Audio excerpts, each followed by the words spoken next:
Hello everyone, welcome to the stream. I hope you're having a good weekend. Welcome to the stream, Jesse Cake B and Inkerlink. Let us see. So I'm just waiting for this to like show up on my phone because it's like not showing up on my phone. Could it please? That would be great.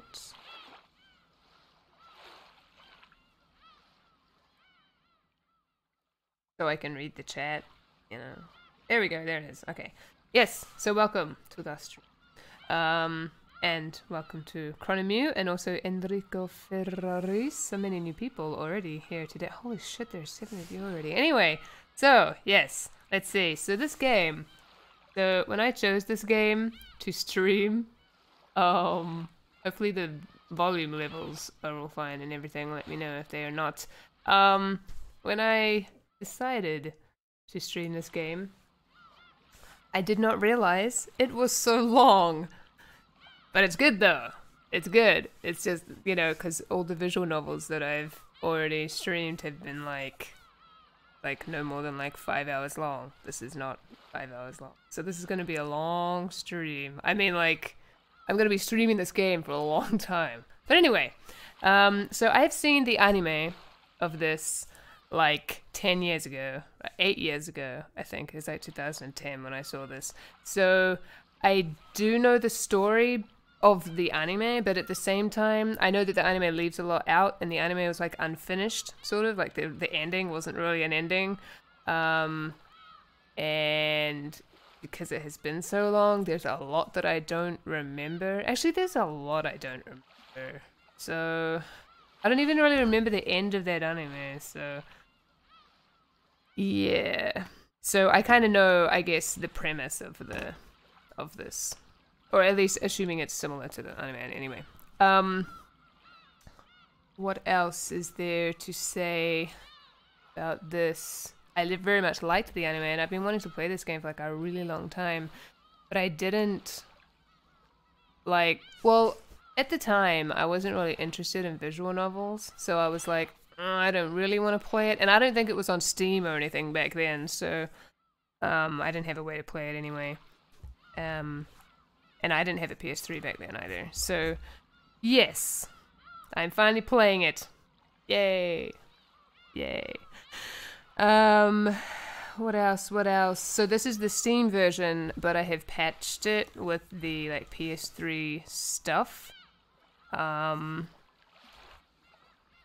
So I have the PS3 sprites, but I do have the voices all the way down. So I will be reading the text, because otherwise I'll just be sitting here saying nothing. It's like, what's the point in that? So at the moment, at least for now, if I get tired, maybe I'll turn the voices up. But at least for now, I'm going to have them off. It does have one of my favorite voice actors in it, but yeah. For now, at least, I'm just going to read the text myself. What else is there? What else is there? Is there anything else? Let me know if the volume and stuff is wrong. If you can't hear me, if you can't hear the game. And up, drink before we begin this madness.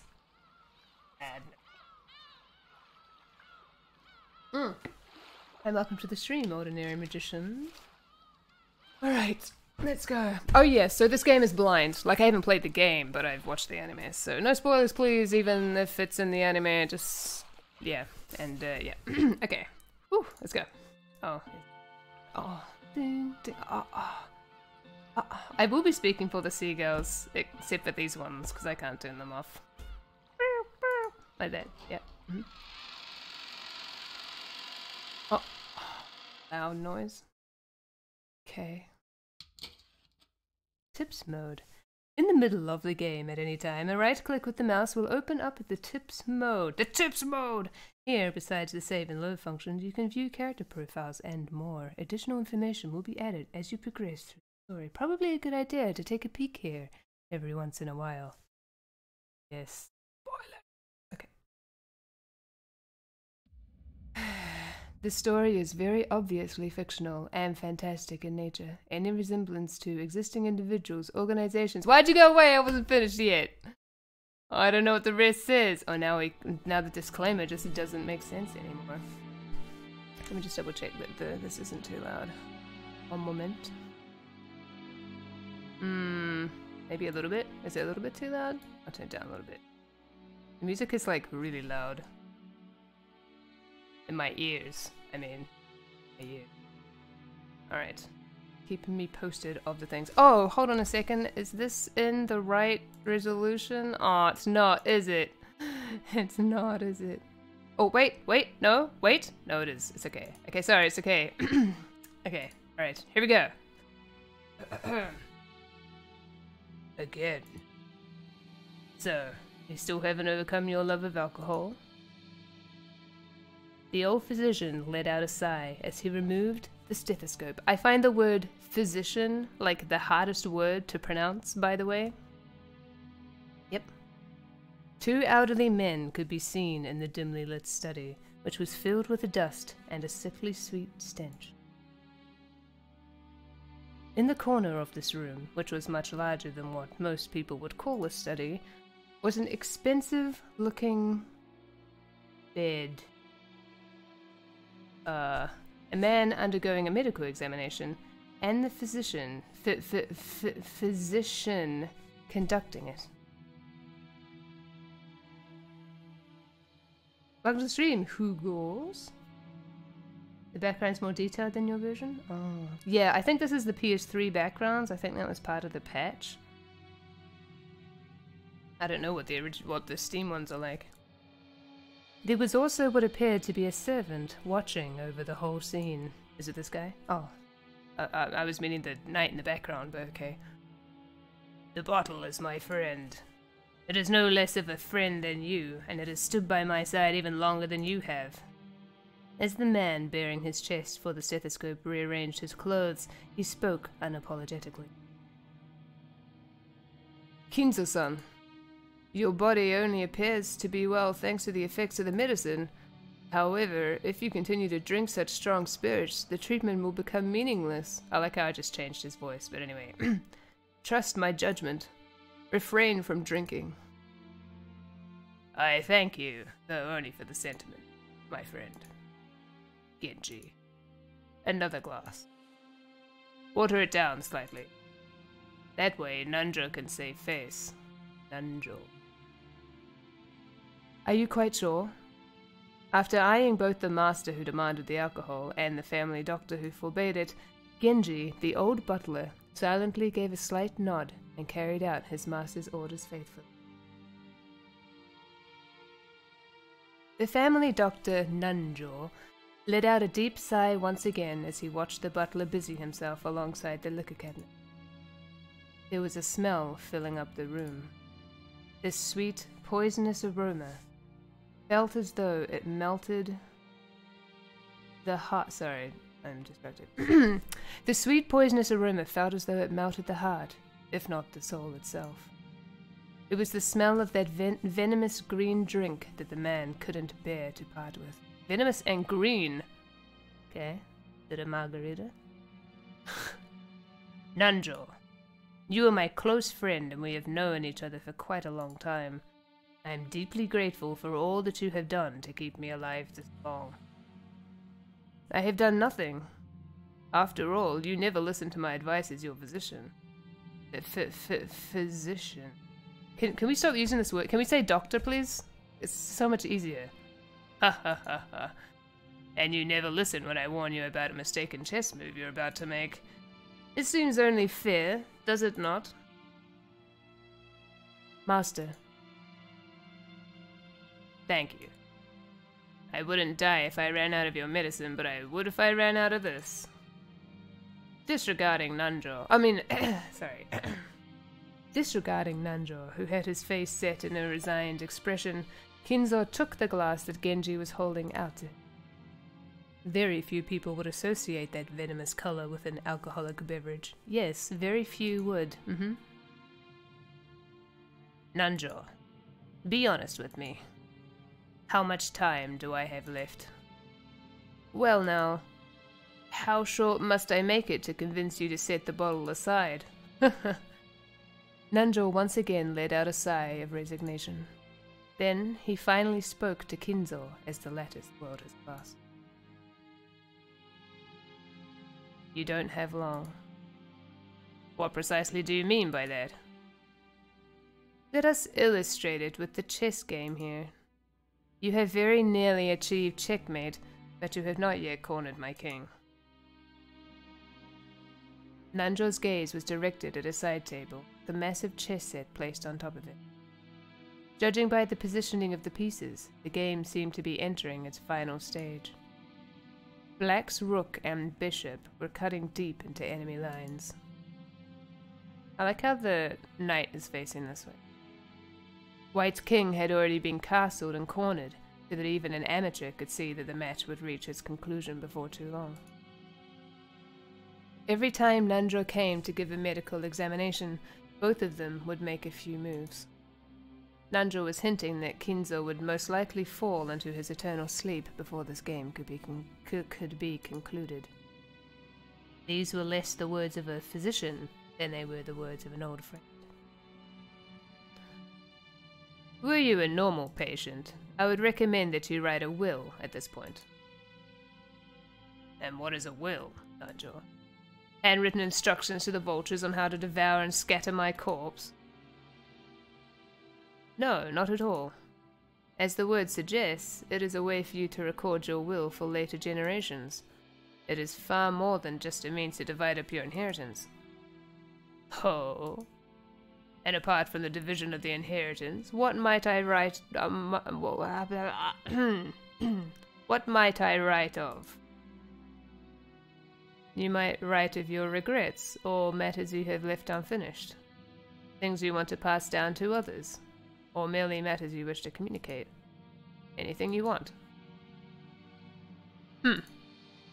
Things I want to pass down to others, or matters I wish to communicate. Ridiculous. I, Ushiromiya Kinzo, have not one thing I want to tell or leave behind. I was born with nothing. I will die with nothing. There is nothing I wish to leave to my foolish children. Even if the end were to come today, even if it were to come right now, I would accept their fate of death without a trace of fear. I created everything. My fortune, my prestige, everything. Those were built up by me, and they would be lost along with me. There is nothing I wish to leave behind. Nothing. After I'm gone, I care not if it all goes to waste. I desire no tomb, no coffin. Those were the terms of the contract I made with the witch. When I die, everything will be lost. It's been part of the promise since the beginning, and that's why nothing will be left behind. There is nothing. There is nothing I can leave behind. After reaching a furious crescendo, Kinzo suddenly slumped over. His expression was limp and feeble, as though an evil spirit had possessed him and then left. Rip. However, I do have one regret. I have nothing to leave behind, but there is one thing I cannot leave undone. You would do well to write it down. Of course it would be best if you could finish it before your time comes. However, even if the worst happens, those who come after you will carry it to completion. You must leave behind your regrets so that they can be resolved even if you are unable to do so yourself. That is the purpose of a will. When Nanjo tried to gently pat Kinzo's shoulder, the dying man flew into a sudden rage and battered away Nanjo's hand. It's useless, useless, useless! It must be done while I still live. At the moment of my death, my soul will be devoured by the demons of the contract and wiped out of existence. For me, there will be no peace or another world after death. That's why everything must be completed before I go. That's why a will has no meaning for me. And even if I had a chance to write such a thing. If I did have such a chance, I'd want to see it. I want to see it one more time. I want to see Beatrice's smiling face one last time. Oh, Beatrice, why have you resisted me for so long? I'll return everything you've given me, and prepare to lose everything. So please, show me your smile, just one more time. Beatrice, I beg of you, you must be able to hear my plea. That's the kind of woman you are. I beg of you, show yourself to me. You're here, aren't you? You're standing there, invisible, listening to every word I say, and even now you're mocking me from somewhere in this room, aren't you? Please, appear before me once more, and smile! Why does he want her to smile? It's specific. Feel free to scold me, even snatch away my life by your own hands if you so desire. Okay. I don't want to die alone like this. I cannot let myself die until I've seen your smile just one more time. Ah, Beatrice, Beatrice! I offer up this life of mine. I offer it up to you. I'm begging you, Beatrice! Oh, okay. Hello. Goodness. I forgot that it had music. Like good music.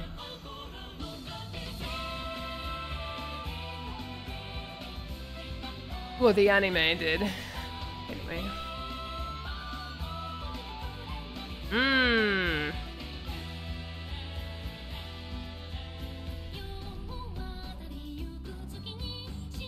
Is this Calafina? Oh, that's a face. Oh look, it's the Steam thing. So, in the patch it said that the PS3 opening movies were more spoilery than the Steam ones, so I decided to keep the Steam ones, I think. The original ones, or something. Oh, scary faces. Hello. Oh, this music's so good.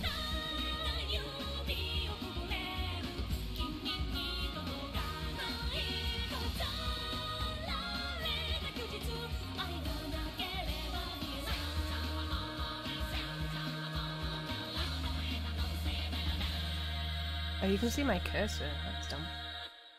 Welcome to Rokkenjima.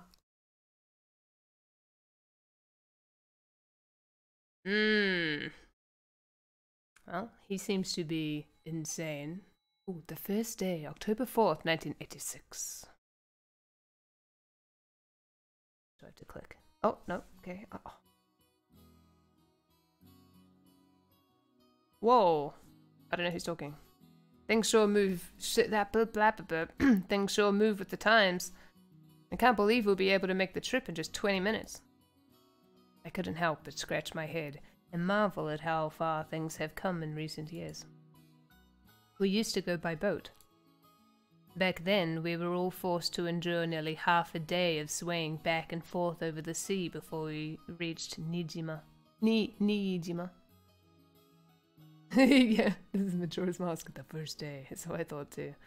Things have gotten so much more convenient these days. Still, I've never been on a plane this small. I've flown in a huge jumbo jet before, but this will be my first experience in such a tiny one. Gonna shake, isn't it?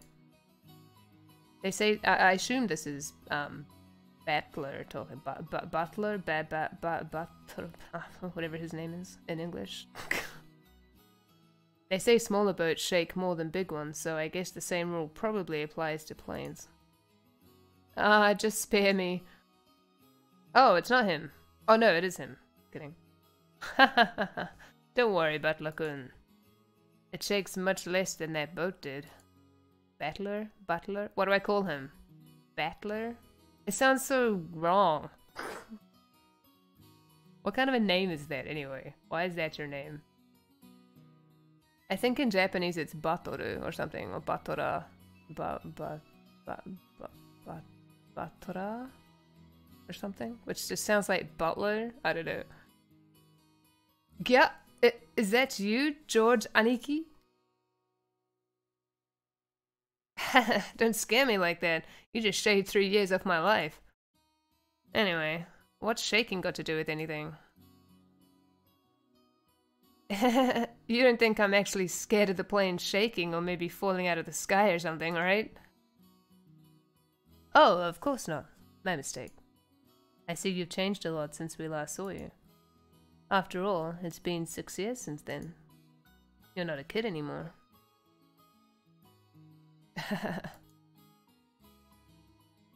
Sheesh, and here you are, old enough to smoke and drink. I've got no interest in smoking, but I've always wanted to try some booze. Well, if you've got your dad's genes, I'll bet you can hold your own when it comes to drinking, right? Well, I usually drink for business rather than pleasure. It's pretty hard to do business in Japan without it. That's exactly right. That's why I never miss a chance to get in some practice. Look at that face. That's no good, Butler-kun. You're still a minor. They pronounce it a batora. Yeah. Yeah. Don't you know alcohol can stunt the growth of... Never mind. Come on, I'm tall enough already. In fact, it'd be easier to find clothes if I shrunk a little. I puffed my chest out proudly. Until I hit my growth spurt, my height was below average in my class. But then I grew and grew, and before I knew it, I'd passed 180 centimeters. I guess I have all that muscle training and those shady mail-order performance-enhancing drugs to thank for that. Fuck, why? Before then, I never dreamed that I'd shoot 10 centimeters above George Aniki, who'd reached his peak height early on. Damn, I'll bet my relatives will say, "Look how big you've grown, Butler-chan," or something. It's all so embarrassing. I wish they'd just give me a break. Anyway, my name, Battler. Well, it's pretty damn weird, don't you think? Yes, it is. I've got to wonder what my parents were thinking when they named me that. I've never met anyone who could read it right the first time. Yes, can you please explain? I usually get called Sento-kun. Oh, can we call you that instead? That's easier. Sorry, but that's not even close. Oh, Sento, because it's like battle. Okay. My name is written like this. Yes. Can you read it? The first part is my family name, Ushiromiya. That's a fairly plausible Japanese pronunciation so far. The problem is my given name. Blah blah blah is made up of the characters fight and person, and it's oh, so I should be saying battler then. Okay, and it's pronounced battler.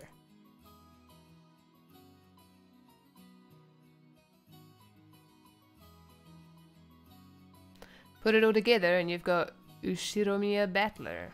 It sounds so wrong, but okay. Pretty crazy, right? It's crazy enough that my parents decided to call me that, but it's even more crazy that some government worker let them make it official. Welcome to the stream, Adam Daniels. Both groups are at the top of my must-kill list. Oh, rip. Anyway, this is one of my cousins.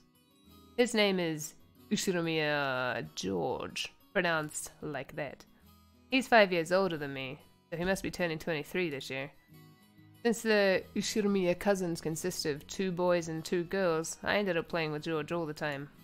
And because I've always thought of him as a big brother, I still call him Aniki today. Oh. Whoa, Battler-kun! Look how big you've gotten. You know what they say, leave a boy for 3 days and you'll hardly recognize him. It must be in his blood. Rudolph wasn't that tall either until his high school years. Perhaps people end up taller if their growth spurt comes late. Nah, it's nothing special. A real man needs to be tough on the inside too. Tough on the inside too. Exactly. Battler-kun here knows how it works. Real men win or lose based on what they've got on the inside. Can't ever forget to keep up your training and discipline. I think it's very strange the text is like this. Like it's like all over their faces. Why isn't it in like a little box or something? Like down here? Why, and why is it at the top of the screen? Why can't it be down here? You gotta do that. Wait very alertly for the perfect moment. And strike! Now I never even imagined that I'd become the company president I am today. Master of my own domain. I know that the answers, because this is like the question arcs, so the answer arcs and like the patch has like a thing where there's a text box. But they don't have it for the question arcs for reasons that I don't know. Yep, to think I've come this far after starting out penniless and ruined. This stout, plump old guy is George Aniki's dad, Uncle Hideyoshi. He's the husband of Dad's older sister. In other words, we're not blood related. He's nice to children, sociable all the time, and even quick to give out some spending money to us kids. Simply put, he's an awesome uncle. He speaks in an odd and very noticeable Kansai dialect. Oh, okay. But he's actually a natural-born Kanto man. Apparently, impressions are everything in the business world. Speaking in a different style than other people is an act that makes him stick out more. That's a good point. However, I hear he gets embarrassed when talking with an airshot of a real Kansai person, so he switches back to standard Japanese. I don't really get it, but he's definitely an interesting person. I get it! I get it, I understand.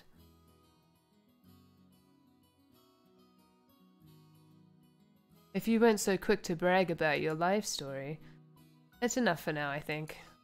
I'm sure Battler's getting tired of it. Aren't you? Hey, she has, this symbol on her arm. Oh, he has it too. Because it was like when I was trying to make a logo thing for make a thumbnail, I kept coming across this symbol. No, not at all. Nothing wrong with that. I think it's pretty cool for a man to have some stories he can brag about. I don't have anything like that at all. Oh, really? I'd imagine a man with your looks would leave girls crying left and right. I can't believe you have nothing at all to brag about. Well, what? You're joking, right? Of course nothing weird like that has ever happened to me. Heck, I wish it would. Come on, you aren't fooling anyone. You must tell your aunt all about it later. After all, nothing of the sort ever happens to George. That's why are you laughing? Awkward. This is George Aniki's mother, Aunt Eva. I can scroll through the text. I didn't know I could do this. Oh, that's good. That's good to know. Okay. She's my dad's older sister. She and Uncle Hideyoshi are a pair of jokers, and they've always teased me, back as far as I can remember. I sometimes made them a bit hard to get along with when I was small. Well, I guess the events of the last 30 seconds prove that they can still be hard to get along with. Even so, George Aniki's family is interesting and fun, and they seem to get along just fine. Sheesh, that's pretty much the total opposite of my family. Yes, you can. Yes, you can. Change it to Japanese. Battler-kun, have you seen Burof-san? Huh? He headed off to the bathroom a while ago. Is he not back yet? Maybe the poor geezer dropped dead. Namu.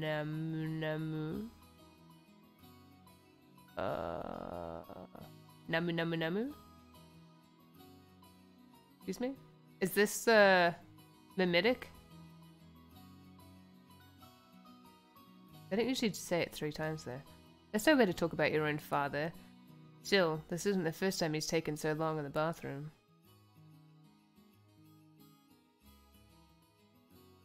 Namu is rip. Okay, that's funny.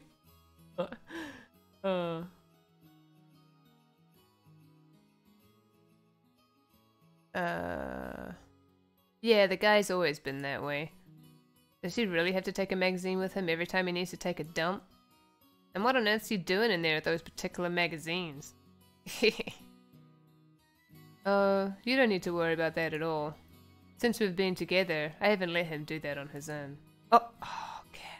Misinformation. Ooh, I'll have to get the juicy details later. Sounds like Dad's got his balls in an iron grip. Oh, okay. Can we not talk about your dad's genitalia, please? You know exactly what would happen with that man if I didn't keep a tight grip, don't you? Oh, no kidding. You're the only one capable of reining in that old bastard.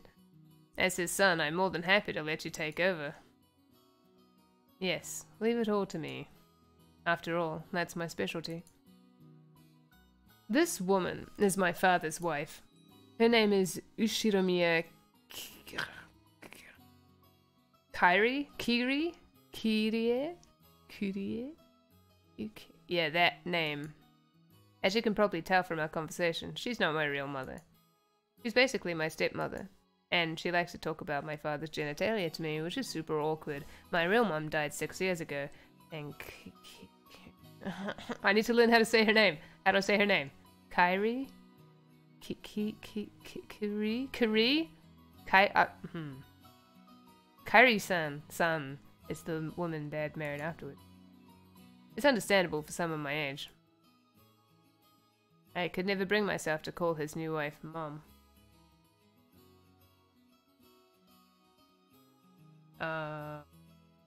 Kiri? Is that how you wrote it? Like that? Kiri? And I doubt she feels like using the word son on this massive kid who's no relation to her at all. We aren't little kids. Oh, Kyrie? Kyrie? Kyrie? Is that what it is in Japanese? Kyrie? We know there's nothing to be gained by fighting, so we decided that we wouldn't force ourselves to pretend that we were family. Okay, thank you. I've decided to act a bit more frank with her, acting as though she's a friendly neighbor instead. It's much easier if we just keep a little distance, instead of forcing ourselves to act all close and making each other uncomfortable. Kiria-san has always been very open about all this, and thanks to that, we've been able to get along pretty well. Then, just when we were bad-mouthing Dad about being in the bathroom, the man himself came back, wiping his hands with a handkerchief. Battler? Hey, what's up, Dad? Oh! Are you pinching his butt? What are you doing? Oh! Oh, his ear. Okay. Don't pinch my ear! Gah! So, you've been talking trash about me with Mom again, haven't you? What makes it so hard to show a little respect for your father, Oh! Damn it, that hurts! You can stretch my ear all you want, but I'm not going to be able to fly. That hurts. Come on now. Up, up, down, down. What is happening? Left, right, right. Now say, Father, please forgive me for being so rude. Like hell I will. Go find yourself some members only store if you want it that much. Gah, let go! This old bastard is my dad. I think I'm pretty tall myself, but Dad's just about as tall as I am. No surprise, Aunt. Is it Eva or Eva started talking about Dad's blood when she saw my height? It's the Konami code. By the way, my height isn't the only thing I got from him. Is it actually the Konami code? Because that would be fun. Second one? Wait. Oh, Eva? Like that? Okay. It seems having weird names runs in the family. Dad's full name is written like this. You can't read it, can you? I can read this part. Come on, it's just that thing. Aha. Anyway, this guy's name is pronounced Rudolph. He must hate grandfather for giving him that name. Still, there's no reason to pass that weird naming tradition on to me. As the old bastard twisted my ear all over the place, Aunt Eva snuck up behind him and grabbed his ear. Hey, Rudolph. You should know better than to physically abuse your son. Ah, that hurts, Aniki. This scene perfectly illustrated the relationship between the prankster younger brother and the older sister who could deal out punishment to him despite his size. I think that's good enough for now, Eva-ne-san. I'll make sure to stretch out his other ear later on. Oh, my apologies. I must leave some pulling for you to do, Kirie-san. Rudolph? Make sure Kirie-san gives you lots and lots of punishment later on, okay? You'll want to talk, Aniki. Abusing a little brother like that. Hideyoshi-ni-san, I'd like to thank you very much for picking her up. If you hadn't been so generous, she'd still be unsold in the store. I think it's interesting they left in the honorifics. You have my gratitude and apologies. What? Who are you calling unsold? After taking 2 to 3 steps back. Oh wait, is that him? Oh no. This is a thing. Okay. After taking 2-3 steps back, Aunt Eva unleashed one of her beautiful high reverse roundhouse kicks, which stopped just a centimeter away from the tip of Dad's nose. After starting out with Tai Chi Chuan for her figure, Aunt Eva then developed an interest in the Chinese martial arts. After that, she went through karate, taekwondo, whatever that is, and what is it she's learning now again? Well, anyway, they say a woman's weapons are in her lower body, and that's literally true for Eva. Oh? Did you know that a single direct blow to the side of the head like that would knock you unconscious? Not so long ago, I accidentally connected in a practice match and my opponent was out cold. Sheesh, what a pain. I'm so sorry she can't help walking like a freak. Dad, completely unfazed, shrugged and smiled ironically at Uncle Hideyoshi. Ha ha ha ha, never had a brother or a sister myself. So when I see you two bickering with each other, it makes me feel all warm and fuzzy inside. Welcome to the stream, Huggin. Ah, Brazilian martial art disguised as dancing. I haven't heard of it before, or at least I haven't seen it written down before. Maybe if I'd heard, I'd recognize it. Sure, it's nice to have a big family. Oh, then why not consider making a little brother for George-kun? Oh, it's awkward. Can you not talk about your siblings having sex? Okay. He's already a fine adult who's about to go... Oh, not that they're related, but it's still awkward. He's about to go off on his own, so it might be a good time to have another child.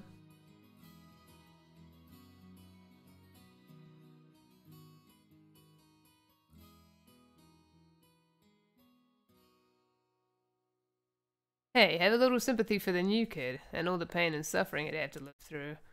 I'm surprised even George-kun turned out as well as he did after being born from this sinister sister of mine.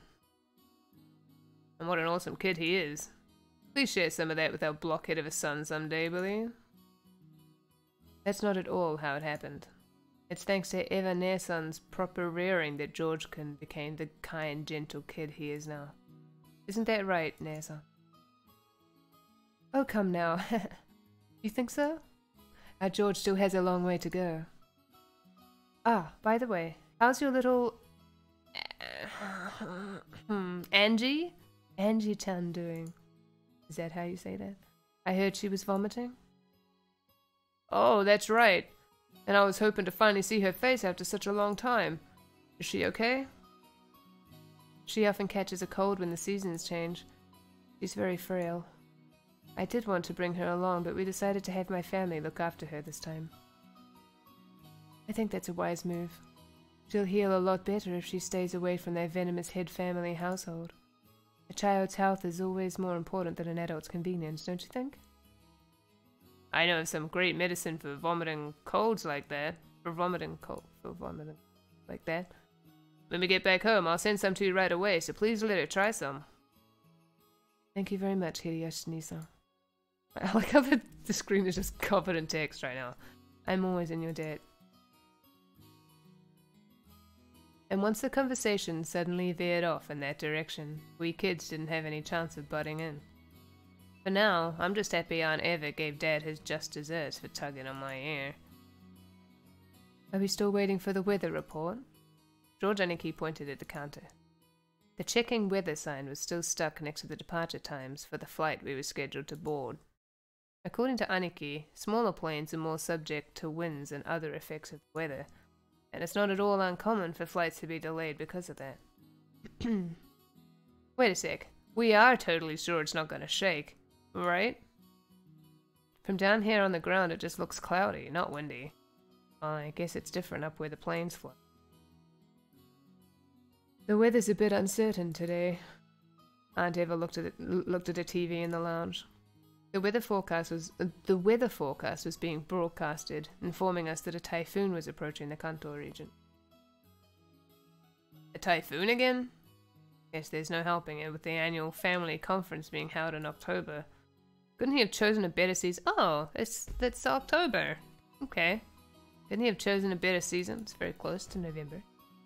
I agree. I've always hoped we could have it sometime around the Aubon Festival in mid-August. In that case, why don't you suggest that to Father and Nii-san during the conference? Very funny. Why don't you do it yourself? Our brother would never listen to anything I suggested. No way. He doesn't really bother me that— oh, no way. He doesn't really bother me that much to have it in October. It doesn't really bother me that much to have it in October. I was just saying you may want to propose it. Since you said you hate— since you said you hate typhoons so much. It's actually pretty difficult to read this text. That's okay. I'll look. I only said that typhoons always come around this time of year. You're the one who said you wanted to move it to the Aubon Festival, right?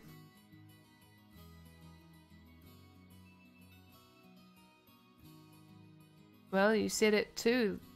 You said it too last year. Didn't you say that it wouldn't— didn't you say that it would be easier to fit into your schedule if we had it during the Aubon Festival? I never said anything like that. Oh, yes, you did. I certainly wouldn't I certainly wouldn't forget something like that.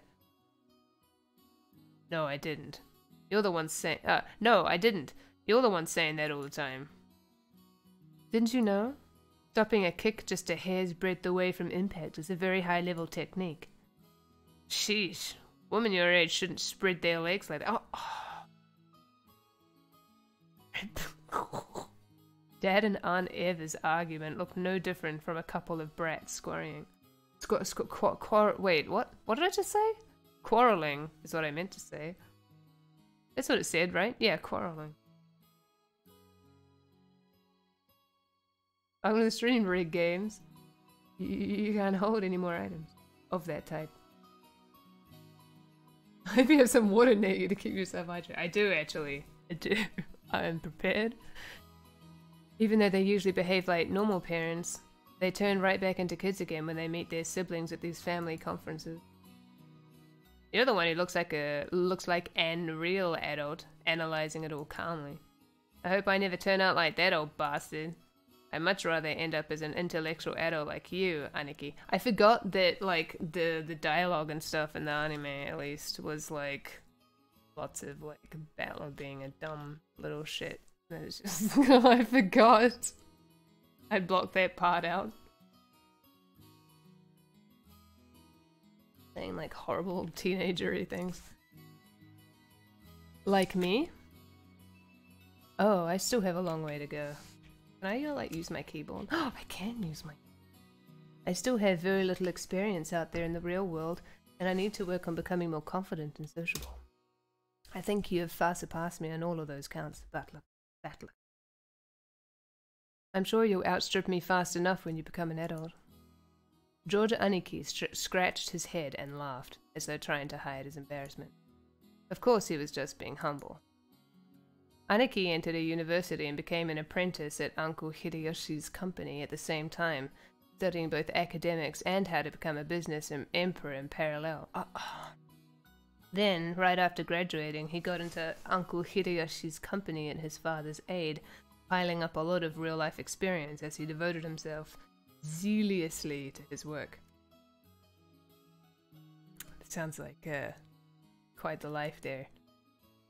His great dream is to one day stand on his own and build up his own kingdom.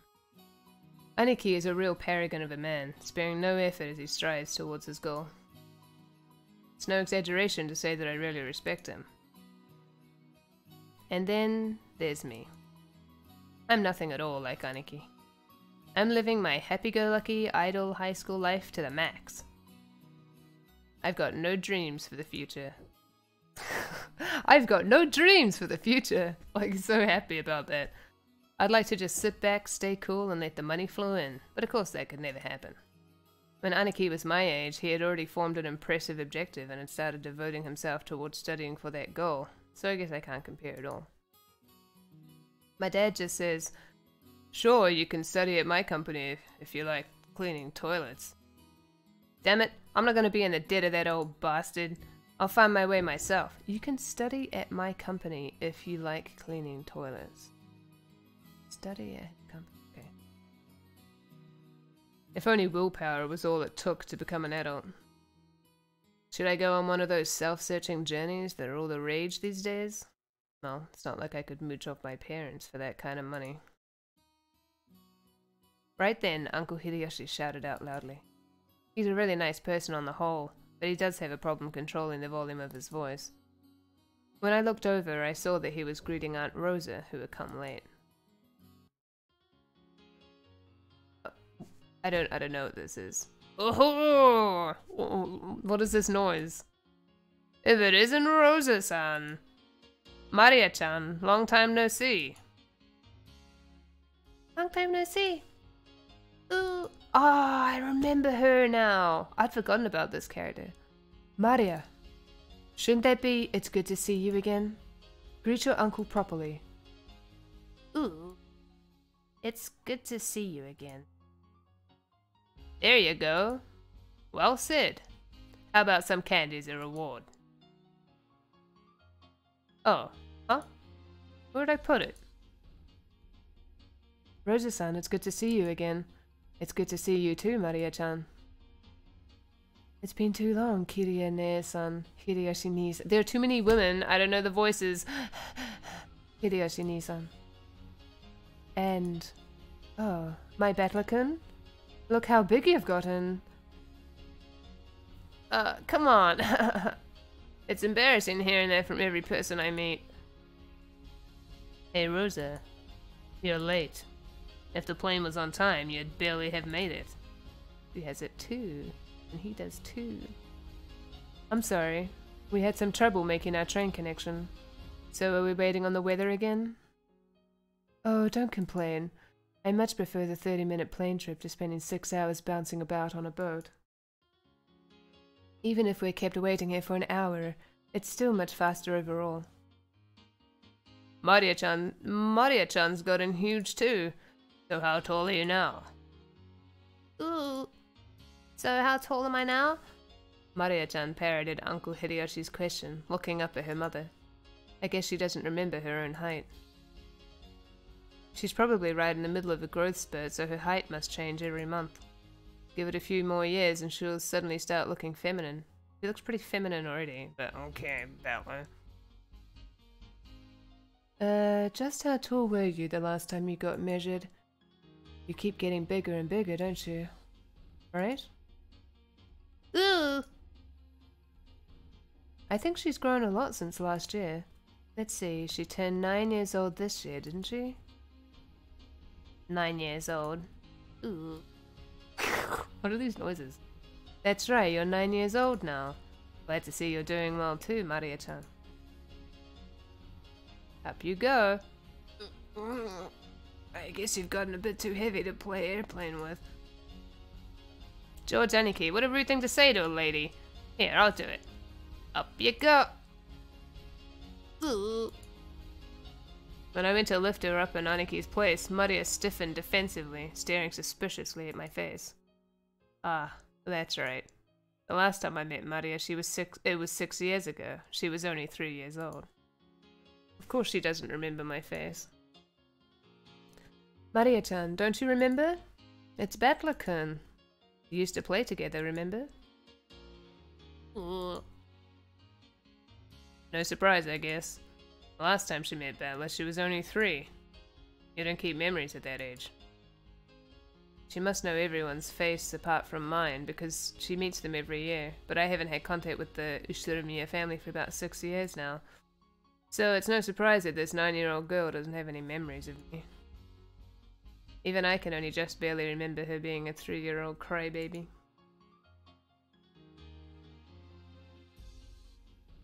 Maria, this is Battler Oni-chan, Rudolph Nisan's son. Understand? The brother's son is... The brother is the son... Ooh. That ooh sound was probably her brain going into overload at that complicated explanation. I guess the phrasing of that was a bit confusing. Ni or Oni, the title you use to refer to an actual older brother, can also be a friendly honorific for a boy who's only a bit older than you. It's just like ne or one, the word for big sister. Thank you for teaching us Japanese. Maria-chan, this is Battler-kun. He's your cousin, like me. Like George Oni-chan? Battler? Cousin? Ooh.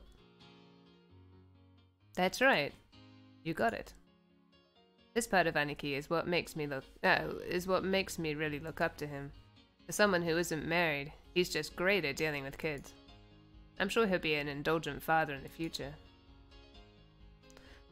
Battler Oni-chan? Maria looked straight at me with a questioning expression, as though asking whether it was okay to call me that.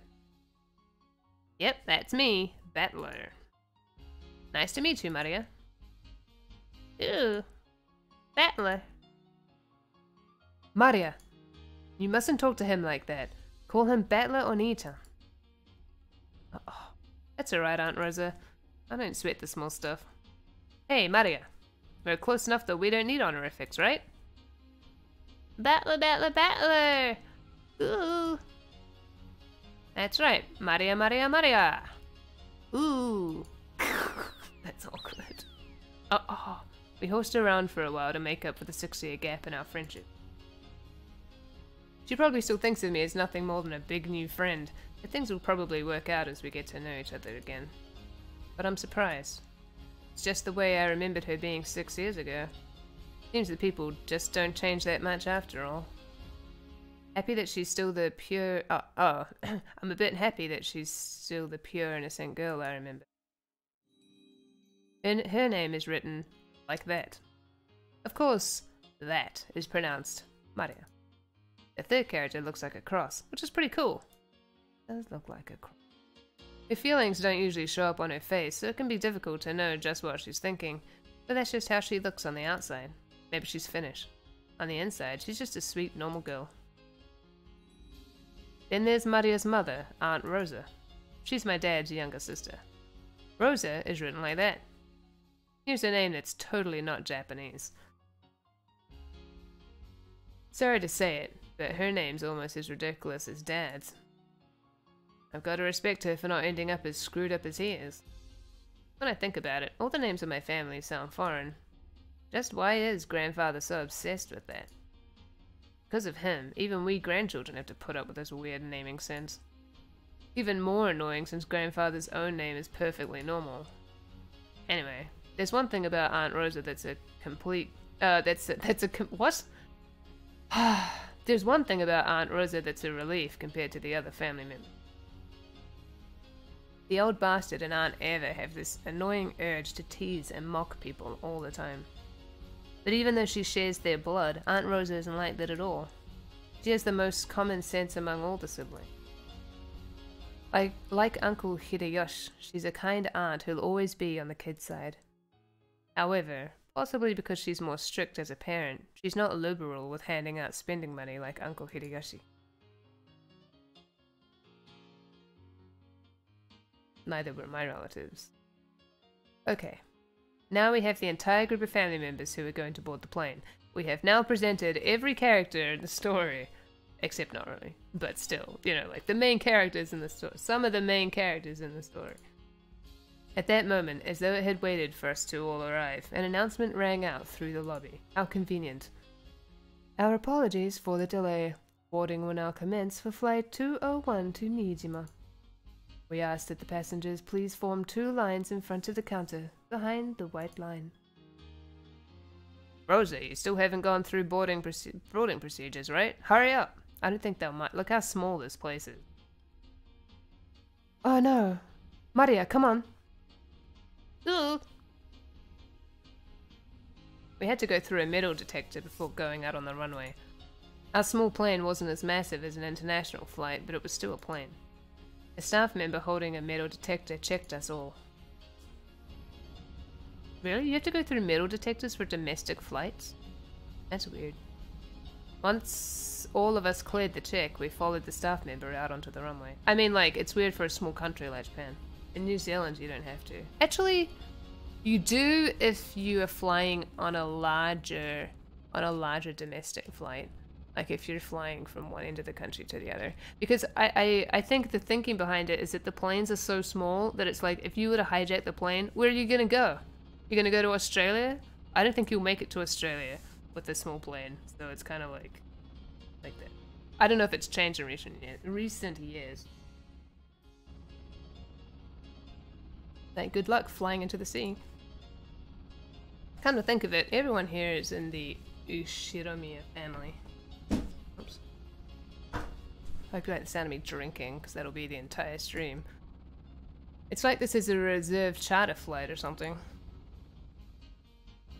Our group stopped in front of the entrance to the airplane. Then our guide turned around and spoke, looking down at the passenger list as he did. That's weird. Why? I guess because it's a private plane. Boarding will now commence.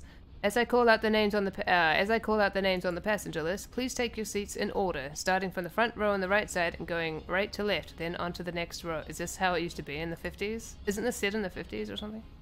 I will now begin reading the passenger list. I just got like a whiff of jet fuel smell, even though I'm obviously not actually near a plane, but just like looking at it and hearing it, I just like smelt that for a second. Yushiromiya Hideyoshi-sama. Oh, I'm first. Right here. By the way, do you have some candy, Eva? I've been looking all over for some, but I can't find any. Yushiromiya Eva-sama. They're in my handbag. I'll get one once we're inside the plane. I've heard that candies are a good way to protect your ears from hurting because of variations in atmospheric pressure when landing or taking off. That's probably what they're talking about. How many times have we told you to stop sniffing the jet fuel? I just have a bucket of it here. It's like a tank of it sitting here. It smells so good, I just can't help myself. Hope I get a window seat. Don't worry. There aren't any other kinds of seats. As George Aniki said, there were apparently only 2 lines of seats. Oh, sorry. As George Aniki said, there were apparently only 2 blah blah blah. So this is what a small plane is like. We are totally sure it's not going to shake, right? Oh my god, can you stop? Of course it will. It's a plane. It's what they do. There would be turbulence. Stop being annoying. Ushiromiya George-sama. Oh, sorry. Ushiromiya... Right here. Don't worry about Kun. It won't shake too much. Because he can see the future. Ushiromiya Battler-sama. Battler-sama. Aniki, what do you mean not too much? You can just swim if you fall from a boat, but if a plane crashes, you're screwed, right? Well, he's not wrong. We all get our own parachutes in our seats, don't we? Wait, we don't? Ushiromiya Rudolph-sama. Come on, Battler, stop standing there, Select Jordan, get in. Ow, Dad! Don't push me. We don't get parachutes. Ushiromiya Kirie-sama. Okay, you two, stop fooling around. Let's move on in. Ow, Kirie! Don't push me. This blockhead isn't moving. Ushiromiya Maria-sama. Ooh, let's move on in. Ushiromiya Rosa-sama. Maria, be quiet. She didn't say anything. Oh, well, she did, but she said like one thing. Calm down. This is your pilot, Kawabata. We'd like to thank you for taking New Tokyo. Oh, it's not. It's not a thing. A private plane. Okay. We'd like to thank you for taking New Tokyo Aviation's Flight 201 today. We estimate that the flight to Niijima Airport will take about 20 minutes. We are receiving reports of atmospheric turbulence. RIP. There may be some shaking of the aircraft, so we ask that you do not unfasten your seatbelts after takeoff.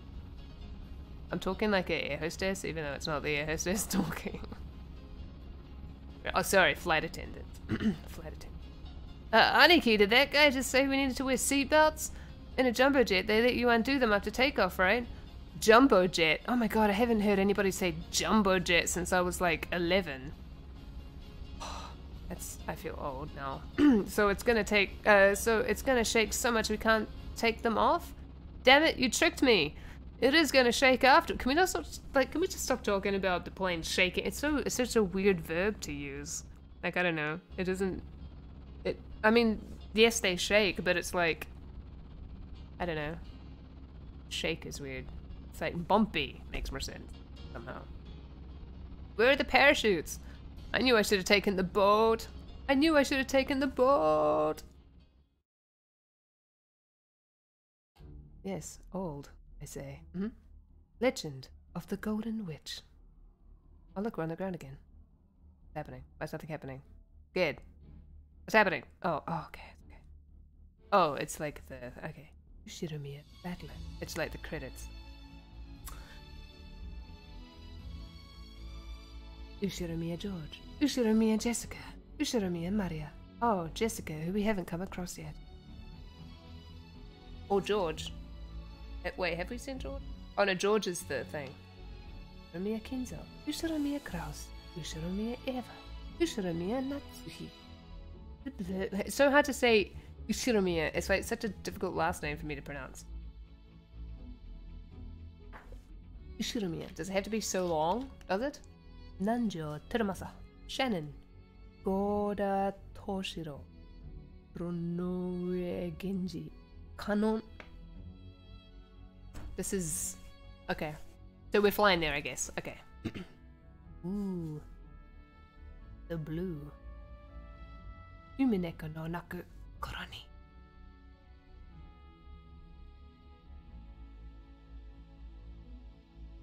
Are we... Do I have to click? What's happening? Oh no, okay.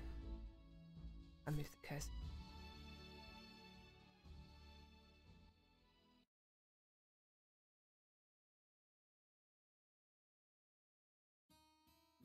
Oh. Should have taken the boat. The boat. Ball! Ball! Ooh. What is happening? Maria, that's enough. But what a surprise. I thought there was nothing that could scare Batlakin. This guy can't handle vehicles for some reason. Always yells about falling and sinking and stuff. You're a disgrace of a man, you are. Oh. Ah, shut up. That thing was seriously shaking way too much. I just got a little stressed since it was my first time on a small plane like that. You call that a little stressed? Sounds like it'd be fun to take an overseas vacation with you, Batlook. Would you like to go to Egypt with your aunt? You'd get to ride a plane for a full 14 hours. Oh, 14 hours. Time. Even I haven't flown on a plane for 14 hours. There's a good plan. Batlakin, you should go let Eva Nair-san toughen you up some. Still, it's so hilarious. No, everyone's got their own strong and weak points. It's bad to laugh at him. But Dad, you're laughing too. Hey, Maria-chan, you shouldn't laugh anymore. Shouldn't laugh anymore? Ooh. Damn it. Is being scared of planes really such a big deal? Everyone obviously thinks I'm a big oaf now. A big oaf, yes. Ooh, this is pretty. Ooh, okay, sorry, I needed to look at it for 2 seconds. We split up and took separate taxis from the airport to the harbour. Isn't this usually in present tense? Isn't it usually like we split up and take separate taxis? Like in visual novels, I mean. Isn't it usually not in the... Anyway, whatever. From there on, we would be taking a boat to the island. The islands are right next to each other, so the distance of the trip wasn't that great. By boat, it was a leisurely 30 minutes to the island. When we reached the pier where the boat to the island was anchored, we saw a figure waving at us. Having to be on a boat after being on a plane would be kind of dumb. Although, well, I guess it was a very short plane, so it doesn't really matter that much. George Nissan! It's been so frickin' long! Ah, Jessica-chan, it's been a while since I saw you. You've gotten taller again, haven't you? Haha! Don't give me that. It's embarrassing when you say it every year. Hey, Aniki, you've got to be kidding me. Is that really Jessica? Wait a sec. George, is this big guy... Battler? We both stared at each other. Oh, this music is... It definitely didn't look like that in my memories, but I do remember her crazy way of talking. Yo, Jessica. Oh, what's this now? You're kidding me. You look like a woman now. What are these boobs? Even you managed to get a chest.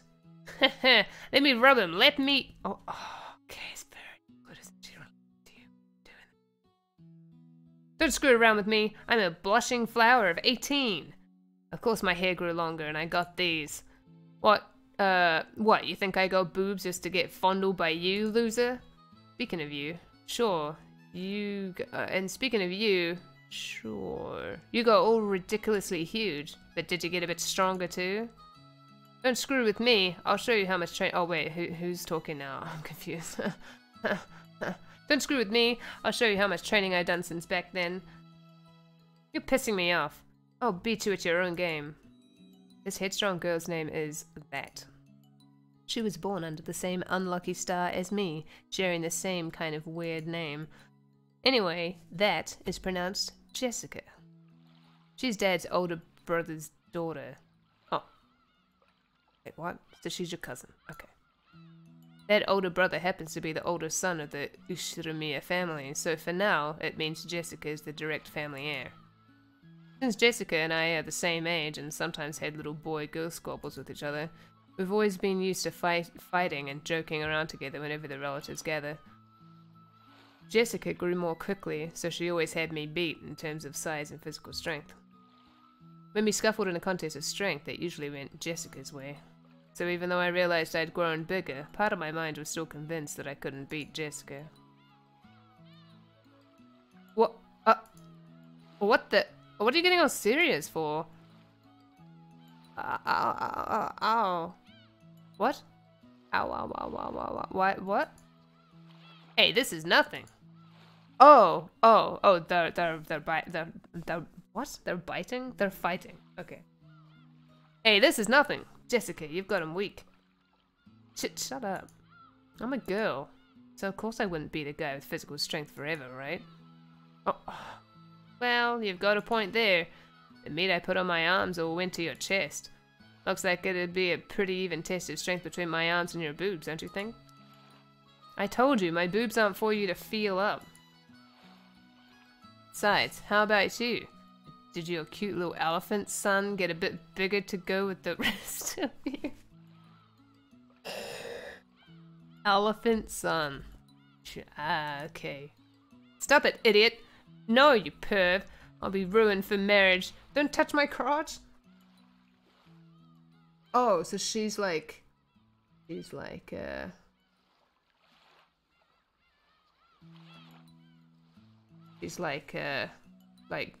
groping him or whatever. And he's like, no, I'll be ruined for marriage. Don't touch my crotch. Don't say stuff people are gonna misinterpret.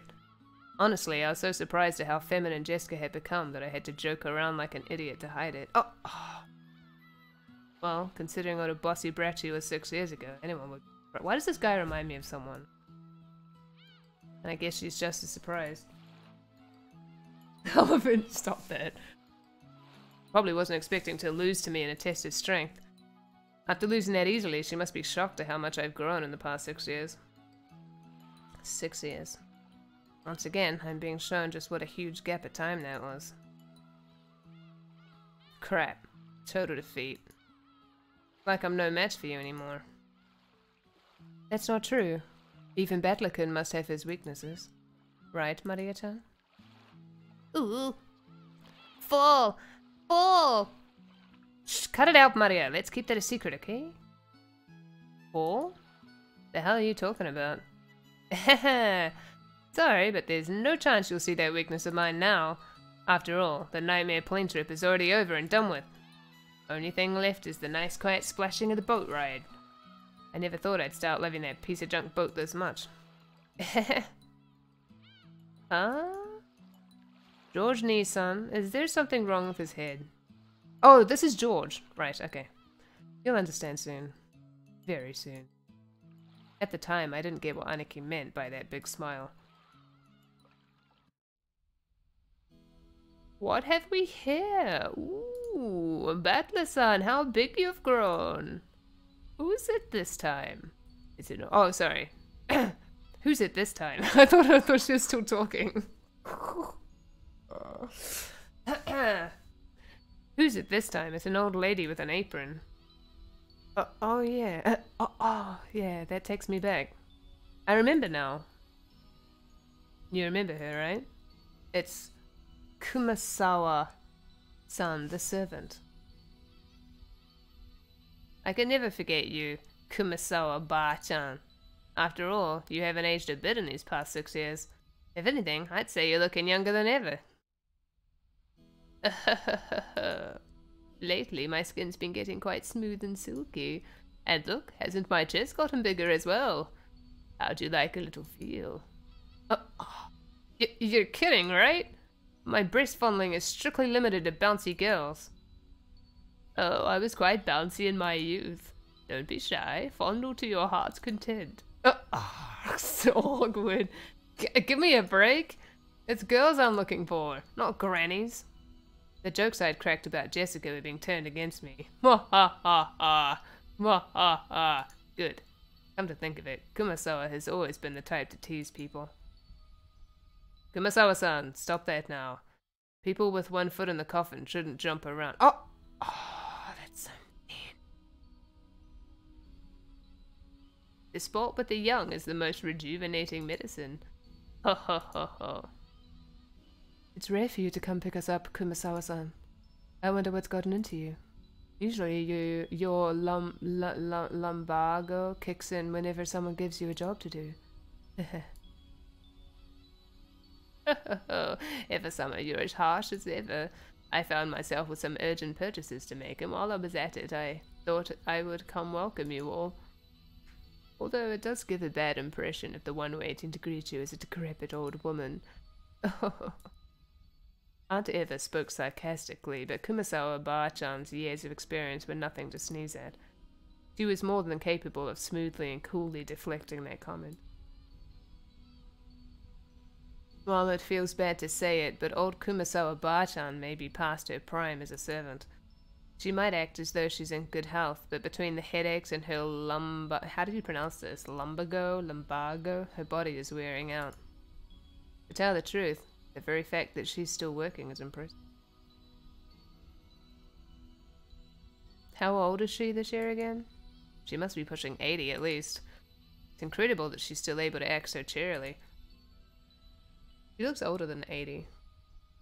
You just seem to get more and more lively. Oh, that's right. Here you are. It's the tea I told you about before. Look, I bought you some. Please do try it later on. This character here looks like one of my high school friends when she was younger, which is really weird. Aunt Rosa took a souvenir bag out from her suitcase. I think that she remembered a promise that she'd apparently made last year and faithfully bought it. This sort of thoughtfulness was just like Aunt Rosa. She wasn't the kind of person who would forget or break a promise. Kumasawa-ba-chan seemed deeply touched. Not only that Aunt Rosa had remembered this year-old promise, but that she would bring a gift to a simple servant like her. This woman is Kumasawa Chiyo-chan. Chiyo-san. She's a senior servant who's been working at the Ushiromiya head family household for... As you'd expect from some... Her name's written in katakana, that's interesting. As you'd expect from someone... Actually... Is it... I don't think there's kanji that looks like... I know katakana comes from kanji, but... Anyway, as you expect from someone her age, manual labor isn't her strong point, but she's a kind of super servant who can handle just about anything else, from kitchen work to cleaning and laundry. Seems like her only flaw is a tendency to slack off. I hear she tries to get away from heavy or troublesome work by playing up her chronic diseases. Well, she's 80, leave her alone. She shouldn't be getting any heavy work. In Kumasawa-ba-chan's case, this was probably a sign of craftiness rather than laziness. Though it probably doesn't impress those paying her salary. Now well, even if she's pretty flaky when it comes to work, I could never dislike her. I guess that's probably because of her cheerfulness and her constant smile. Hey, glad to see you're still in fine spirits. How's your back doing then? Even with the medicine, it's not getting one whit better. According to the doctor, nothing can be done for this one. It's what you might call an incurable disease.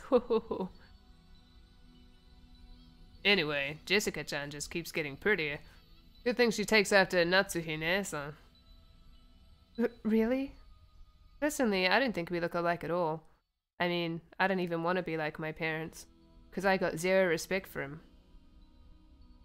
Now, you shouldn't say such things. Though there are quite a few people who don't want to be like their parents in our family. Ah, that's me. You sure as hell better not you sure as hell better not take after me.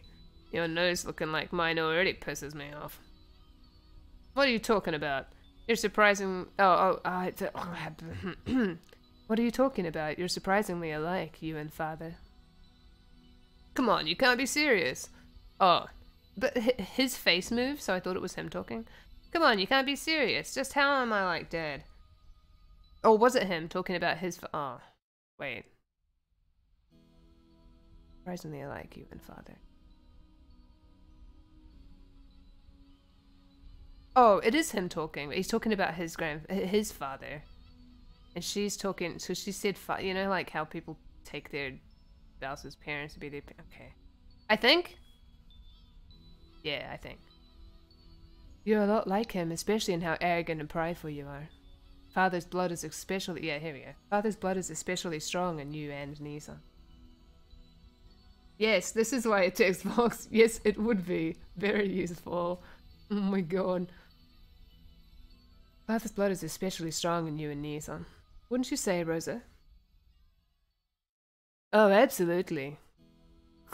Kraus, Nissan, and Rudolph's Nissan are almost unbelievably like Dad. Alright already. Why am I the only one under fire from the girls? Hideyoshi Nissan, give me a hand, please. My, Rudolph-kun, you're always so popular with the ladies. I'm jealous. What was that laugh? As usual, you're popular enough to make me jealous. Well then, everyone, shall we head over to the boat? Come now, Maria-san, let's get on the boat together, okay? Get on the boat together. Ooh. Everyone gets on together. Ooh. Hell yeah, this time round I'm not gonna be scared. I'm used to being shaken by the waves. With that piece of junk fishing boat, I'm less afraid of the shaking and the engine breaking down and the boat drifting off. Oh yes, Battler-kun, I forgot to tell you. That fishing boat was completely worn out, so it was taken out of commission a few years back. Now we get taken to the island in a different boat. Oh, right. It's Battler's first time in the new boat. It's super comfy and frickin' fast. It can go at crazy high speeds. Oh, that means less travel time, right? That sounds great. Having to worry about sinking is less scary than being on a plane, but it'd still be awesome to get it over with as quick as possible. Oh, he's still talking. Having to worry about sinking is less scary than being on a plane, but it'd still be awesome to get it over with as quick as possible. Ooh. Is Battler going to fall again? That's only on airplanes. Everything's fine now. Talking? I don't know who's talking. Anyway, it's the captain's pride and joy. A kind of modded high-speed boat. Seems he's got it pretty souped up. He was bragging about how he attached 4 base high-efficiency propellers to make it break 40 knots or something like that. He talks about it all the time, so I've just sort of memorized the spiel. It must be her talking. Yeah, I've got it memorized too, since we hear about it every year. The captain says he's been obsessed with modding ever since he lost a speed contest with the foreign boat ages ago. According to him, that opponent managed to break 30 knots with just a fishing boat. And his thirst for a revenge match got him to build an awesome, all-new, super high speed modded. Oh, it's so hard to read. I'm sure you'll just love it, Battler. Super high speed modded boat. My first thought is that I feel like modded should come before a modded super high speed boat. It's so much easier to read than a super high speed modded boat. But okay. My first thought was that this would be much better than some beat up boat that might sink at any moment, but for some reason I got this feeling of foreboding. Probably just overthinking it.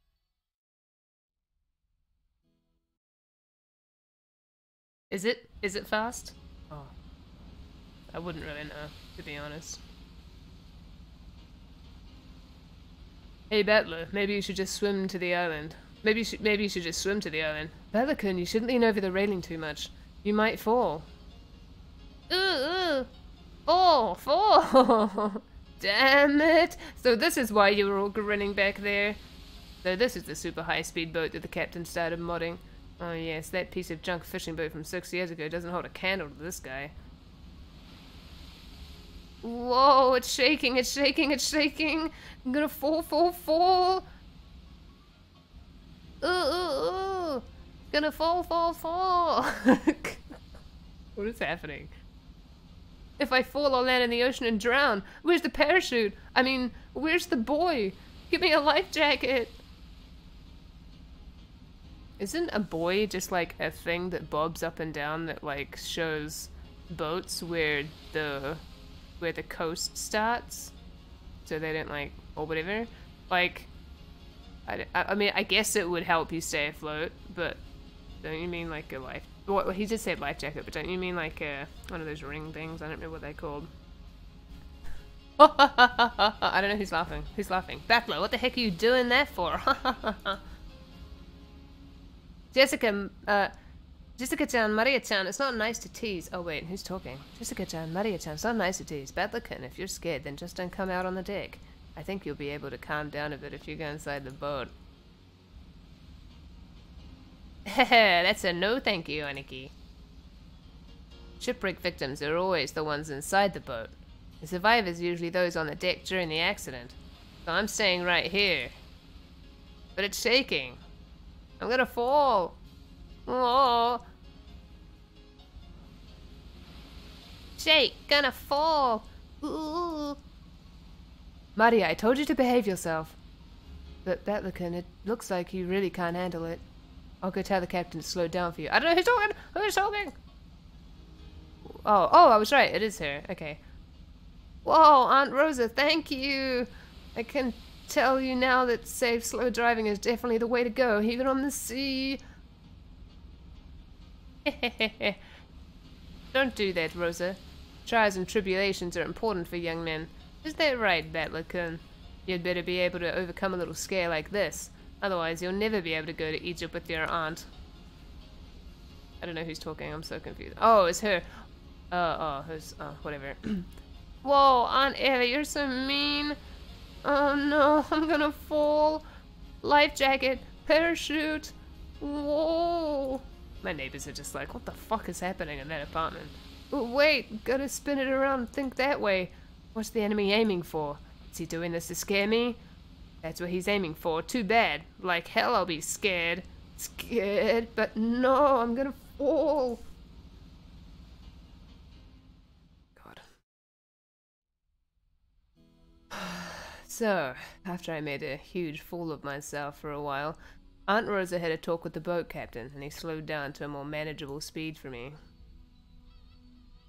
That's a bit better. Thought I was gonna die earlier. Apparently, the max speed I can tolerate is extremely slow. But that just now was completely insane. The whole boat was shaking. Oh my god, can you stop with this word? Stop it! Stop with this word. It just doesn't sound right. Sliding and leaping on the ocean's surface. It felt like I was riding on the back of a flying fish. Jessica was still guffawing at me. Guffawing? Is that how you say that? Guffawing? At me as I've never really heard anybody say this aloud as I leaned against the railing, tired and disheartened. Disheartened. I lost in that strength contest earlier, but I'm glad to know I'm no worse off where it really counts. But seriously. Damn it. Go ahead and laugh. One of these days I'm gonna find your weakness and get back at you. Then your boobs will be mine to squish. Hahaha, yeah, sure, good luck with that. Ooh, battler all week. Yeah, battler all week. I wanna die on land, not in the ocean or the sky. Maria was patting my back, so I patted her head in return. Her expression was blank as usual, but I realized that she wanted to console me. Battlerkin, the company... who's talking? Who's talking? Battlerkin, the company's... why do I keep saying company? The captain's throwing in drinks to make up for this. Would you like one? To calm yourself down? George Aniki and Kumasawa Ba-chan brought us all ice-cold cans of soft drinks covered with beads of water. Oh, when you're saying drinks, I was thinking like alcoholic drinks. Judging from Kumasawa-san's big grin, oh look, a storm is coming. Our parents inside the boat were probably all rolling around laughing at my moment of pure terror. Damn it, I'm so embarrassed. I can't bear to face any of them. They write it like his aversion to vehicles is the most hilarious thing on earth, but it really is like it all. Yes. Yes. If I didn't change the subject somehow, I had the feeling I'd be the butt of everyone's jokes for the whole trip, so I tried to think of something harmless to talk about. Hey Jessica, how are Uncle Kraus and Aunt Natsuhi doing? My old man and mum? Unfortunately, they're fine. Though, what do you mean unfortunately? Though every other word out of their mouths is study, study, which pisses me off. I'm so jealous since it doesn't look like Uncle Hideyoshi or Uncle Rudolph would say stuff like that. Oh no. Before I had my exams, my parents kept pressing me about it over and over. I thought it was annoying then, but now I'm grateful. Ha, I knew it. You really are awesome, Aniki. Anyway, I have to look after myself. No one tells me what to do. Well, it's not like I'd listen if they did. Butler-san, have you still not returned to your family's home?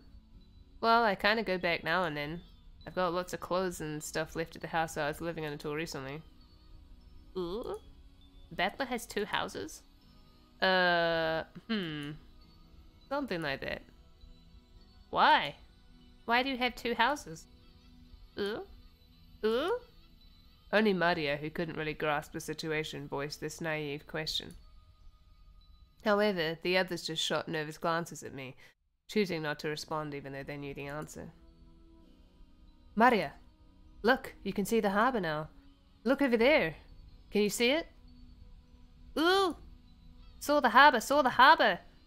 Apparently Jessica was trying to be nice by changing the subject. Oh well. I'd rather not talk about it if I can help it, but it's uncomfortable to have it treated like some kind of weird taboo. I don't mind it that much myself anymore. I may be a member of the Ushiramiya family, but the truth is that for these last 6 years I've been living with my grandparents on my late mother's side, and I've even been using her family name. When those grandparents passed away one after the other, I basically had no choice but to go back and live with the old bastard.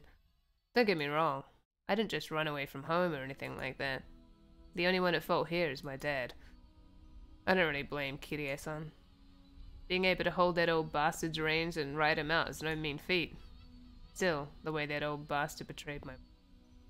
Well, unfortunately, I still haven't fully gotten over that. We'll be getting there soon. George Aniki cleared his throat, trying to change the subject. Please forgive my indiscretion. It seems this old woman has said too much already. If I have hurt your feelings... I don't mind it, and no one's feelings are hurt. Don't worry, Kumasawa-bachan. Kumasawa-san seemed to regret speaking out of turn, but I was more concerned about being worried over for something like that, so I stood up and passed it off lightly. After that, I had a sip of my drink and headed over to Maria and Jessica, who were gazing at the silhouette of the island. Ooh, Butler, I saw the island, There! Ooh! Where is it? Oh, I see it now. Even after 6 years, the island hasn't changed a bit. The small island silhouette in front of us had gotten pretty close. This island's name is Rokkenjima. It's a small island, about 10 kilometers around, located in the Izu archipelago. Since they call this archipelago the Izu 7, lots of people think there are only 7 islands, but that's not true. There's actually several more, and Rokkenjima is one of the minor islands that don't get counted. Even if that weren't the case, I doubt you'd find many people who knew about this island. Only people connected to the Ushiramiya family ever go there. In other words, outsiders and tourists never have any reason to care about it. So you'll never find this island's name in a travel brochure, just in case you were going to try to find it. After all of Rokkenjima is an estate possessed by the Ushiramiya head family, but it's totally there, even though nobody knows about it, but it's totally there, says Bellica. Only the Ushiramiya family lives there, and only people connected to the Ushtramiya family come and go to and from there. And that's why it's not on a map, even though it totally exists. There's nothing there except a harbour and a mansion. Okay, we get it. The vast majority of the island is still just uncultivated forest. Such a waste when it could be made into a nice golf course or something. Yes, such a waste to have uncultivated forest when you could make it into a golf course. Okay, such a waste. However, when you realize that the entire coastline is a private beach, it starts to sound pretty magnificent. Maybe we're actually just playing Persona 3 right now. This is actually Persona 3. You'd probably guess by now, but to put it simply, well, the Ushiramiya family is just rolling it out. I told you I would go back to it, didn't I? Their family apparently possesses a vast fortune. And Dad and the others who make up the branch families have built up plenty of wealth for themselves, finding success in their respective businesses. I've been living a commoner's life at my grandparents' home these 6 years, so I'd completely forgotten. But the old bastard's house really is elegant, and everything about it is tuned to match the snobbish tastes of the annoyingly rich. Come to think of it, I guess that makes George, Aniki, Jessica, Maria, and me wealthy, high-class gentlemen ladies. Oh my god. Gentlemen and ladies. Needless to say, none of us think of ourselves that way, at all. I don't see myself as being rich, and George Aniki, who takes self-discipline very seriously, doesn't let himself get too comfortable. Jessica is always complaining that she'd rather move to the city than be rich, and Maria is still a kid who isn't even interested in money at all. Does that attitude really make us any less snobbish? From the perspective of people in poverty who can't pay the bills, we really have been blessed with a lot. This isn't the place to explain any further, so I won't. Okay, sorry. Anyway, it's the same as not being able to choose the parents you're born from. I didn't ask to be born to a rich family. Oh, poor you. It's so horrible, being born into a rich family, you poor person. And I don't think it's really something to be envied. It can be pretty trying when people are prejudiced against you just because you're rich and refuse to judge you by your merits. I mean, that's fair, I guess. As I pondered these sentimental thoughts, Maria started shouting and leaned over the railing.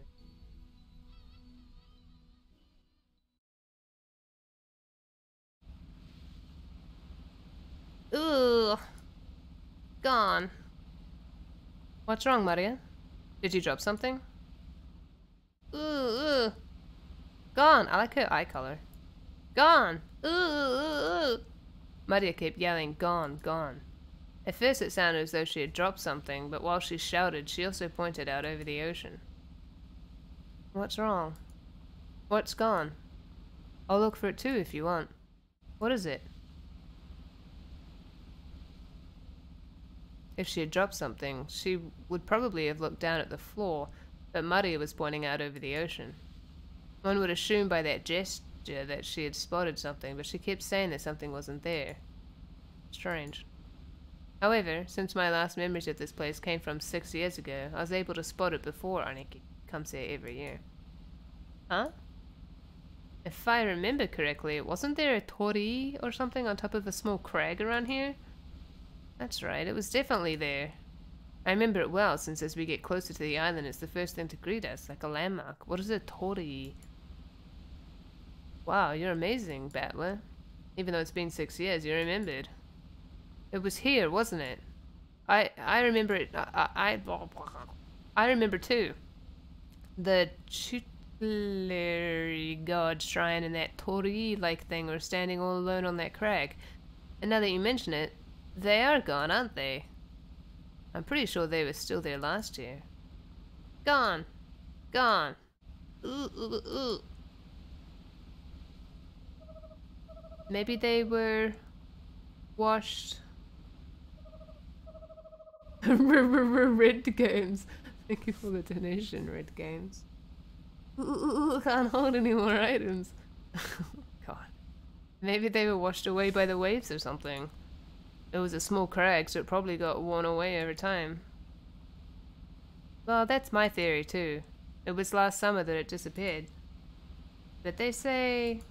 Isn't a torii those big red arches and Shin... I don't know. Is it? They say an enormous lightning bolt came crashing down one evening and smashed the shrine. The fishermen whisper that having a thunderbolt fall upon our honored tutelary god must be a portent of approaching misfortune.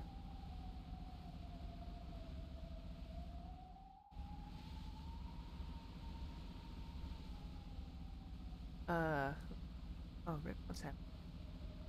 Okay. Kuwabara. Kumasawa-san smiled impishly, as if teasing us, rubbing her hands together while intoning a Japanese phrase meant to ward off lightning. However, Maria apparently took this seriously, and stared fixedly over the ocean to where the crag housing the shrine god was supposed to be. Oh, is it one of those, like, those little, tiny little shrine, like, pointy, triangular things? And, like, in Spirited Away, the mother is all like, they say spirits live. Is it one of those? A portent of misfortune. Okay, Solid 3 reference? Really?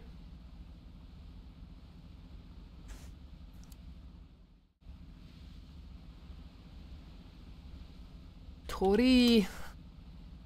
Oh, no, you're right. It is. Oh, yeah. Okay. Okay. Yeah, you are right. It is that thing. Oh, it's like those ones that stand in the water, I think.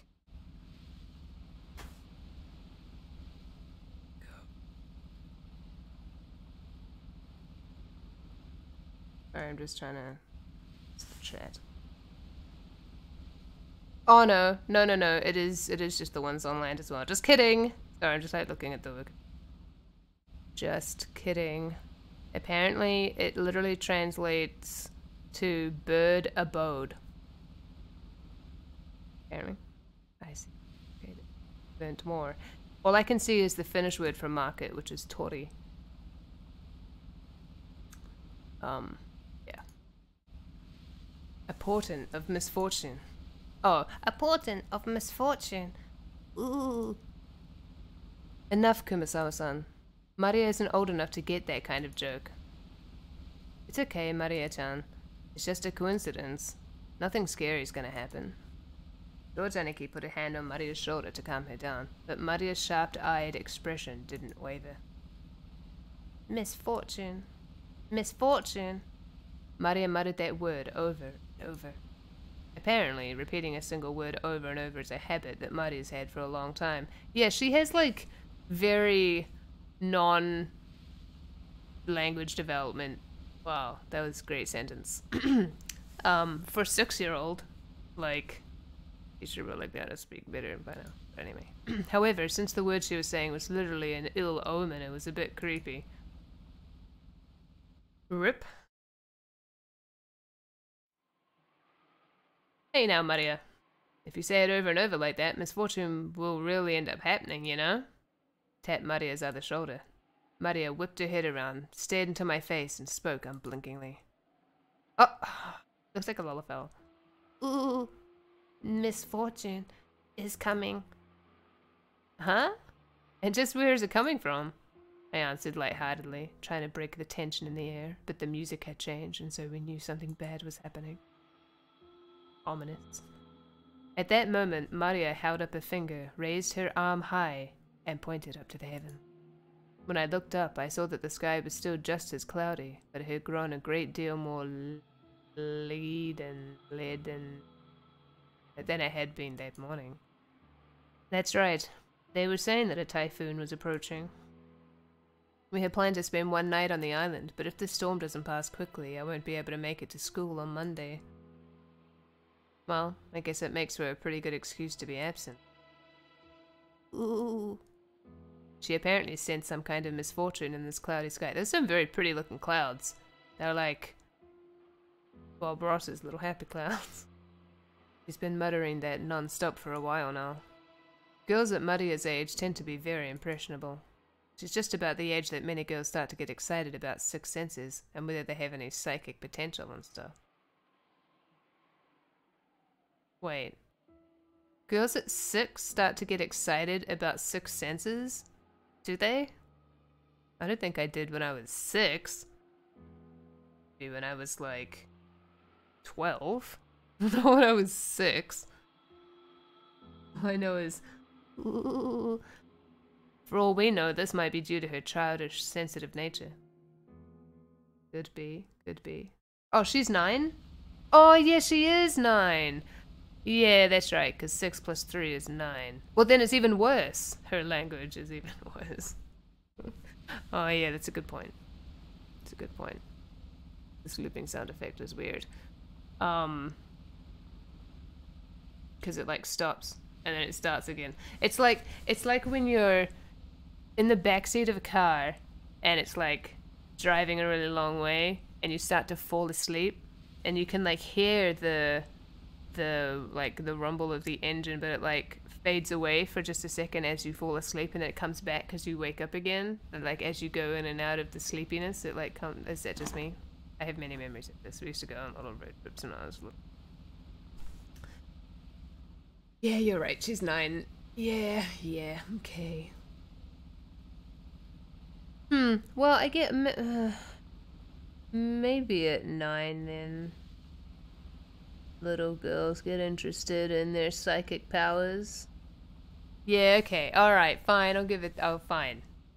Fine. You're right. Fine. It's okay, Maria-chan. The weather might get worse tonight, but tomorrow it'll clear up and become a pretty blue sky. Ooh, pretty blue sky. That feeling is so weird. I know what you're talking about. I'm not alone. Ooh. That's right. By tomorrow it'll be a pretty blue sky. Oh, and it also happens when you're on a plane and falling asleep on a plane. There's no rain that doesn't end, but no clouds that never clear. Unless you die in the middle of the rainstorm, then it never ends, does it? Am I going too far? Ooh, the rain that doesn't end, clouds that never clear. Ooh. I know the typhoon's coming, but soon it'll go away. It'll be okay, Maria. Ooh! Look at her face! Oh my god. Ooh! Ooh! My neighbors. My poor neighbors. Ooh! Maria started yelling, ooh. It looked as though she was having a tantrum because no one could understand what she was trying to say. What in the world is Maria trying so desperately to warn us about? Unable to understand her, we couldn't help but feel a vague sense of misfortune. Oh, rip! I've heard that everyone can feel the supernatural, but that it weakens as you age. That might mean that Maria, the youngest one of us all, still possessed some kind of sense that the rest of us had lost. I wonder if that sense is sending her a warning. Rip. At that moment, Kumasawa-san quietly opened her mouth. Rumor has it that long ago, Rokkenjima was... Kumasawa-san, let's not talk about that now. Oh, okay. Just as Kumasawa-san was about to tell some kind of story, Jessica sharply interrupted her. Jessica's tone was extremely firm for her. I wanted to push her further, just out of simple curiosity, but judging by the look on Jessica's face, whatever Kumasawa-ba-chan was likely to say would probably make Maria even more uneasy. If I did try to press her for the story, the odds were pretty good that it wouldn't be anything bright and cheery. Oh, I do apologize about that. The wind here is hard to bear for the elderly, so if you would excuse me for now. That's creepy. Gossipers have no reason to hang around after they've been told to stop chatting. Oh, alright. When Kumasawa-san finally realized that she'd overstepped her bounds, she went back inside the boat. After she left, Uncle Hideyoshi showed up in her place, and we finally got to have some music instead of just hearing their Since he'd arrived mid-conversation, he completely failed to notice the complicated atmosphere that hung about the scene. Rip. So he refreshingly and unwittingly swept that atmosphere aside. So in the end, it was his lack of tact that brightened the mood. And thus the music changed. Looks like we're almost there. Okay, just a bit more. Took forever at the speed we went today, didn't it? Rip. Wonder whose fault that was. The passive aggression, though. Aw, Uncle Hideyoshi, give me a break already. Come on, don't stop there. Seriously, thanks to Butler here, it's taken forever. Ooh. Maria probably thought that everyone was refusing to listen to her. She hung her head, wearing a fretful expression. As she did, George Aniki crouched down to meet her eyes and spoke to her kindly.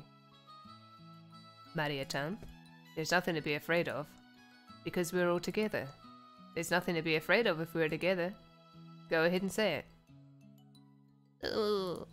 But there's nothing to be afraid of if we're together. Yes. There's nothing to be afraid of if we're with each other. Ooh. That's right, exactly what George Aniki said. If we stick together, there'll never be anything at all to be afraid of. Oh, sure. Right, Jessica? Yeah, no doubt about that. What George Nissan says is always true, Maria. Ooh. George Oni-chan, always true. Yes. I don't lie. So trust me. There's nothing to be afraid of if we're all together.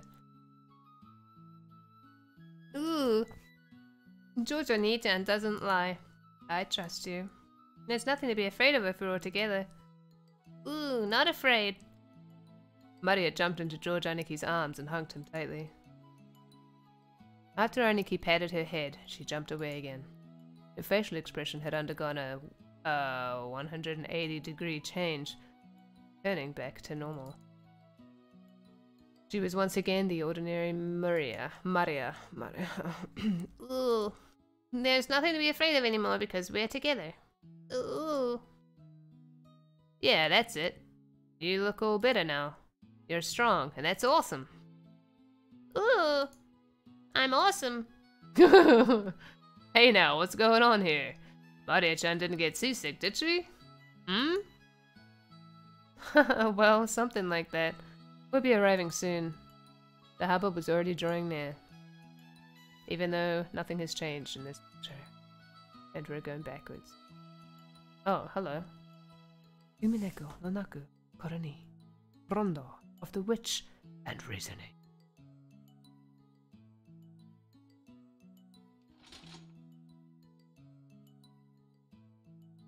Half past 10 it is, apparently. Half past 10. I had to click. I did not know I had to click on. Oh. The boat gave a big shudder. Seems to have docked at the harbour. The boat driver came out and jumped to the pier at the mooring room. A large man in a tuxedo was waiting there for us with a warm smile. I didn't recognize his face, but judging by his clothes, I guessed he was a servant of the Ushiramiya head household.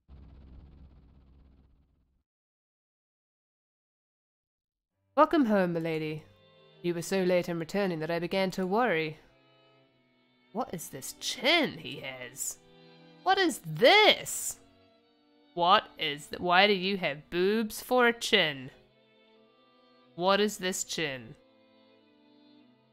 Ah, thanks for caring. This moron got so scared we had to slow down. It was seriously annoying. Shut up! Someday when the shoe's on the other foot, you'll remember this. Ugh. At this rate, word'll spread to the whole family and I'll be the big conversation piece during dinner. Oh, dinner, that sounded like a good plan. Even without this, everyone would be talking about me because of that sexier gap. But now I've given them an even juicier topic. Damn it, why does the Ushiramiya head family have to live on this isolated island? In the meantime, the boat had finished its mooring. A small plank was lowered so that we could get down. One by one, our parents came up from inside the boat. You must all be quite tired from your long trip. Madam, please allow me to assist you. Thank you. It's been a while, Gorda-san. How are you? I thank you for your concern. It is always my pleasure to serve you, with my boob-chin. Batlakun, isn't this your first time meeting Gorda-san? If I'm not mistaken, you weren't working here 6 years ago, right? Indeed. So please, allow me greet him for the first time with my boob-chin. It is an honor to meet you, Batless. I'm pretty confident about my height, but you're huge! And look at your boob chin. This is definitely your first meeting. I mean, our first meeting, not your first meeting. That would be weird. I'll never forget meeting a big guy like you. Especially a guy with a boob chin like that. It's a pleasure. I'm Battler. I was looking forward to meeting you. I am Gorda, your servant, and I have been working for the Ushiramiya head family since the year before last. It is a pleasure to make your acquaintance. If there is anything you need, please feel free to rely on me and my boobchin every time. Gorda-san, it's been some time. It has been too long, George-sama. Please allow me to assist you. As usual, you're a pro at welcoming guests. If you ever need a job, just let me know, okay? I'd hire you any time. You do me too much honor. You do me too much honor. Please allow me to assist you, Hideyoshi-sama. Gorda-san then lent a hand to everyone as they disembarked, greeting them as they passed. His speech and mannerisms had the refined polish of a professional. He was very graceful, in contrast with his initially tough-looking appearance. His large size made him seem a bit scary at first, but he was much more polite than my first impression had led me to believe. He claimed to have served on the island for 2 years, but he had doubtless worked at a similar job somewhere before. After everybody disembarked, the mooring rope was untied and the boat started to steer away from the harbour. It's probably returning to its home port on Nijima. The captain waved his hand in farewell. Maria conscientiously waved her hand back. Now that I think about it, that must be why I felt something out of place for a while now. I can't hear the cries of the seagulls. Seagulls? The birds? If I remember correctly, whenever we came to this island in the past, the seagulls always greeted us with their lively nya nya cries. Just like cats. Because of that, whenever I hear the cries of seagulls anywhere else, well, they are Umineko, I guess, like sea cats. So I get the feeling that I'm coming to a family conference. Except for the small part of the island where those of the Ushiramiya head family live, Rokkenjima has been left uncultivated, which apparently makes it a paradise for wild birds. Supposedly, there was a cliff somewhere that housed a huge seagull colony, so this island was always full of seagulls. Not having those seagulls here to greet us made me feel a bit lonely. What's wrong, Battler-kun? Oh, Aunt Rosa. Nah, it's nothing really. I was just thinking it's a bit lonely without the cries of the seagulls. My, that's true, now that you mention it. Even though they're always so noisy, today there isn't one to be seen. Ooh? Why no seagulls? Maybe it's because the... Oh. 1 second.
Sorry, I just had to choke to death for a second.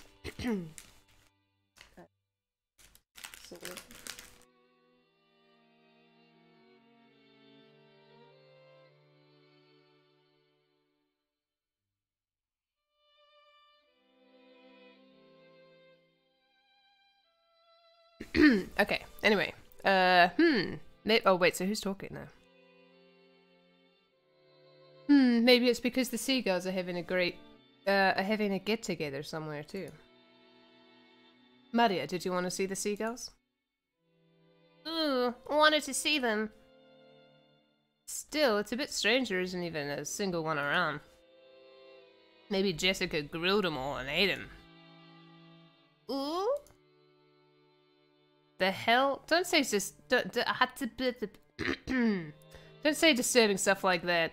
You'll get Maria believing it. Ooh. Jessica and Nair-chan grilled him. Jessica and Nair-chan grilled him. Ooh. I did not. Why the hell would I do something like that? That's right. Jessica grilled him. Skin and meatballs, liver and onion. Oh, liver and onion. How do you even elongate that word? Onion. Swimming meat dolls. Swimming meat dolls. Oh my god. Liver and onion. Ooh. As I made fun of Jessica, Maria tagged along, looking like she was having fun. Ooh, I never guessed she was such a good sport. Alrighty then, from today on, I'll make you my #1 follower. As I smiled at her, oh, they had Twitter even back then. As I smiled at her, she beamed, looking overjoyed, possibly because she was happy about this little connection we'd made with each other. That's not it, Maria-chan.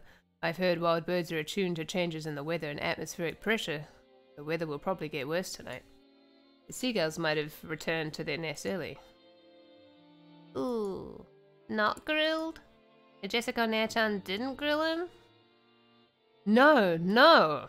I wouldn't do something like that. Yeah. I wouldn't do something like that. Batley, you admit right now that you lied. Batley-kun, Maria-chan is a naive girl, so she takes even jokes seriously. You should choose your jokes more carefully. George Aniki gently scolded me. Even though I outstripped Aniki in height, Aniki was Aniki, of course.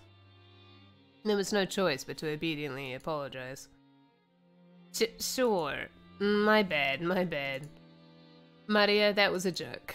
The seagulls are all taking it easy in the nest today, that's all. Battler lied? George Oni-chan told the truth? Had she actually been tricked despite all the fun she was having? Her pure eyes made me feel guilty. Maybe I went a little overboard with her after all. Yeah, that's right. What George Aniki said is true. The weather's bad, so they probably went home for the day. It doesn't mean they're gone. Right, Aunt Rosa? That's right. Tomorrow when the weather gets better, I'm sure they'll come back so we can hear them cry meow meow like they always do. Ooh. I'll wait until the weather gets better and they come back. Gonna wait till tomorrow.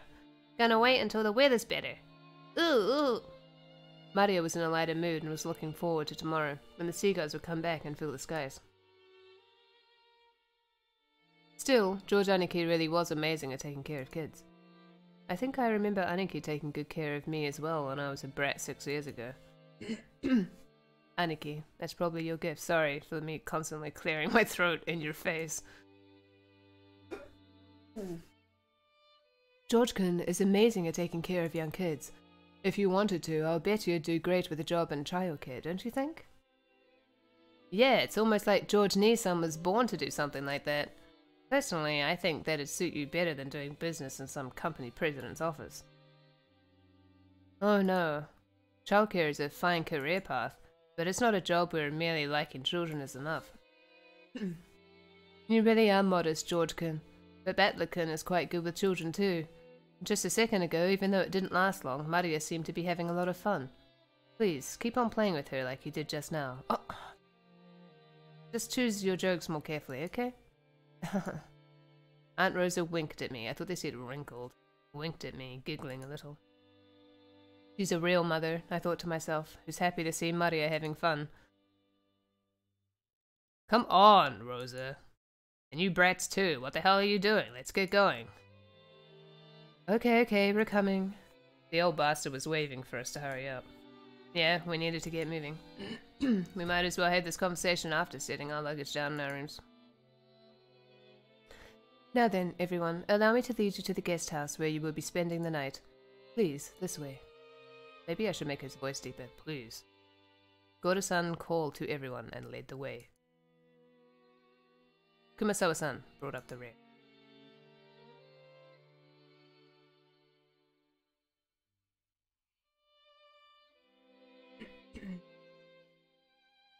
Oh, that's pretty. All this is so pretty. A serpentine twisting path led through a dim forest.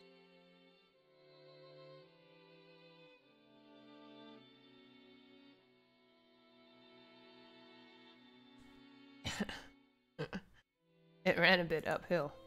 I'd guess the path was made all twisty so the slope wouldn't seem steep. But personally, I'd have been happier if they had had the guts to make some stairs in a straight line. No doubt they made the path twist on purpose to put on airs of distance and importance. Well, that and it's easier to like walk like this than it is to walk like this. Like if it's up a hill. I mean, if you want to climb a ladder up a hill, then go for it. Before long, we saw garden-style stone steps. Ah, from here on I do have some memory. Go up these, and... At the top of the stone steps, we saw a beautiful guest house. Then I was blinded by white light. Its facade was lovely, of course. I mean, facade. Facade? Facade? Actually, I don't know what this word is. In this context, I don't know how to say this word. But okay. And more importantly, we couldn't enter its doors without having our hearts stolen away by the splendor of the beautiful rose garden spreading before it. Ah! It's as beautiful as ever this year. A real delight for the eyes. After climbing the stone steps, the people greeted by this rose garden gave voice to their impressions one by one. Is it just me, or are the flowers a little less lively this year? Probably because it wasn't that hot this summer. I also believe that was a factor. Sadly, this year's blooming is a tad inferior when compared to last year's. Wait, was there more? Did I miss something? Oh no. Oh, this music! Even so, it was a delightful rose garden. I remembered that, even 6 years ago, huge numbers of roses had greeted us every year. My voice is starting to warm up now. It's like, I don't know if you can tell, but I can feel it. This rose garden was the first thing that greeted the people who came to Rokkenjima. Even our parents, who came every year, couldn't help but give voice to their admiration. In fact, it seemed to have undergone a power-up from the garden in my memories of 6 years ago. A power-up. Okay. This place is always so amazing. It would be wonderful to have a rose garden like this at home. Give it up. Who do you think would take care of it? Roses are a real pain with bugs and diseases to worry about. Well, from what I've heard, Kirine-san takes care of her rose every day and makes sure no bugs get anywhere near it, right? Her is this like a euphemism? Cause, Huh? What are you talking about? That's right. Though, in this person's case, the rose goes after the insects like some nasty, carnivorous plant. Oh, so that's what you mean. Come on, Rosa. Can't you give that a rest just for today? They're calling him the Rose? Okay. I put that sort of thing completely behind me. I wonder, after all, you're a womanizer on an almost genetic level. No need to worry, Rosa-san. When a rose gives you too much trouble, it's always best to snip it at the root. Oh, okay. What's that noise? Such oh, it's a seagull. I thought it was her laughing. Like in the distance. Such frightening talk this is. Guys who are popular with the ladies are always forced to live dangerously. I sure hope I turn out a bit prettier in my next life. Hideyoshi-ni-san, like I keep saying, it isn't like that at all. And Kirie, stop it, you're freaking me out. You've made my rose wilt. Oh!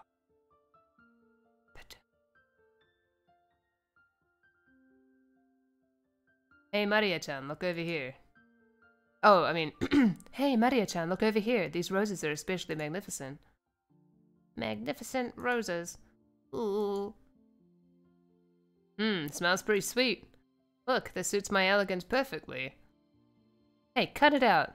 Maria's gonna imitate you and get hurt by the thorns. She yelled at me as I leaned in to smell the rose's scent with an exaggerated gesture. I mean, she's 9. She's not that stupid. I thought she was overreacting, but when I turned around, I saw Maria imitating my— oh, just kidding— my every gesture, and George Aniki smiling broadly at us. Hey now, Maria-chan, be careful. Rose thorns can hurt. Ooh, George Ani-chan. Only this rose is strange. Ooh.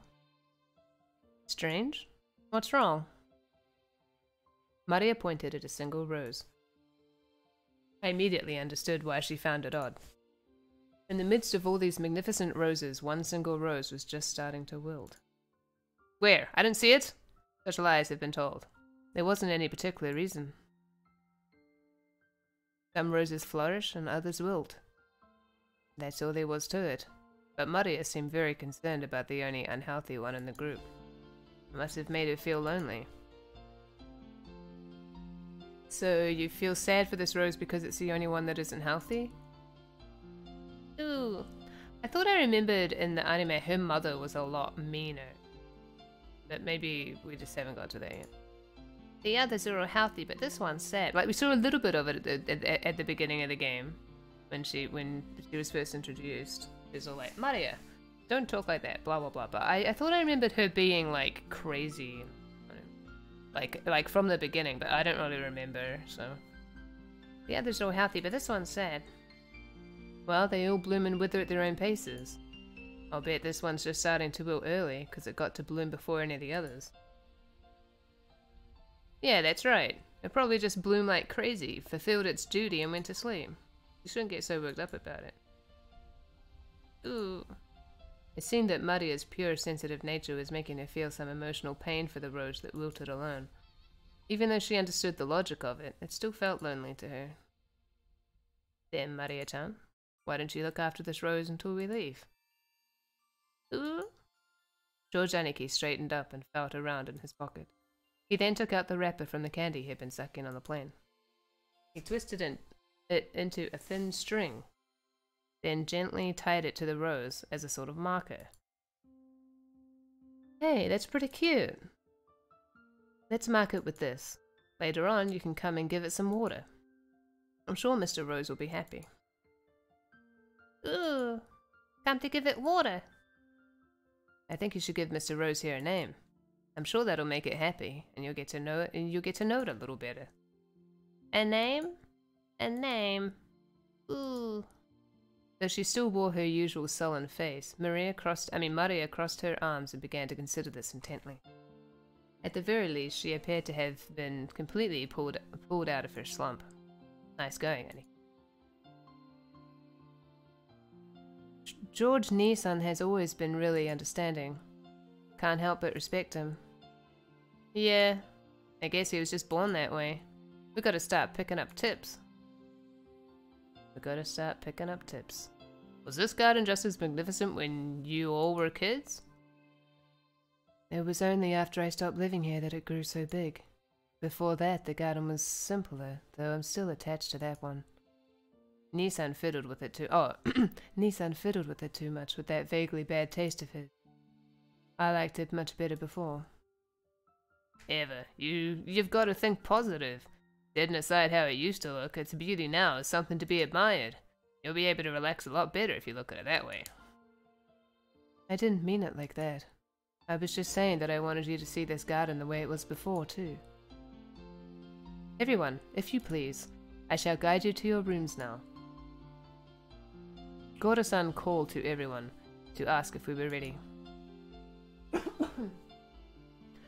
But our hearts had been completely stolen away by the rose garden that none of us had seen for a year, though we didn't pay much attention to him. Since we weren't a travel group, it wasn't like we had a strict schedule to follow.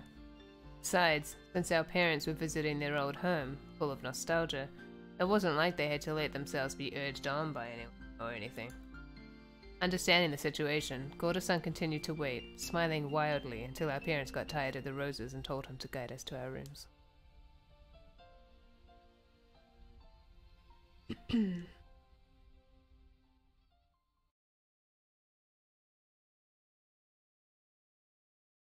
Oh? Hey! If it isn't Kanon-kun. It's been so long. How are you doing? Uncle Hideyoshi suddenly shouted. In the direction he was waving was a slender boy. Meeting him right after a huge man like Gordo probably emphasized his small structure. The boy was in the middle of transporting powered-up gardening tools and the like in a wheelbarrow. When he realized he was being called to stop, he set down the wheelbarrow, took his hat off, and bowed his head. Good afternoon. I figured he was probably younger than me, and I realized by the general atmosphere surrounding him that he was another servant. He greeted us in response to Uncle Hideyoshi's call, but he seemed like he might be pretty unsociable most of the time. It was a greeting that lacked feeling. When Gordo-san noticed that our interest had shifted towards him, he went to the boy's side and introduced him to us. Battler-sama, allow me to introduce you. This is one of the servants of the Ushiromiya head household. Kanon-san, greet our guest. I'm pleased to meet you. I am the servant, Kanon. Yep, my first impression wasn't wrong. He seemed to be unsociable, or at least not so good at talking. Compared to Gordo-san, who is extraordinarily polished as a servant, you couldn't help but feel an inexperience typical of his age. When Gordo-san urged him in a whisper to give a bit more of an introduction, the boy named Kanon only cast his eyes downwards. Maybe he's just finished. Kanon-san, could you perhaps give them a little more of a greeting? No. Oh, rip. Because we are furniture. He didn't seem to be refusing to greet us out of spite. Rather, he seemed to have fallen silent because he didn't know what else to say to us in greeting.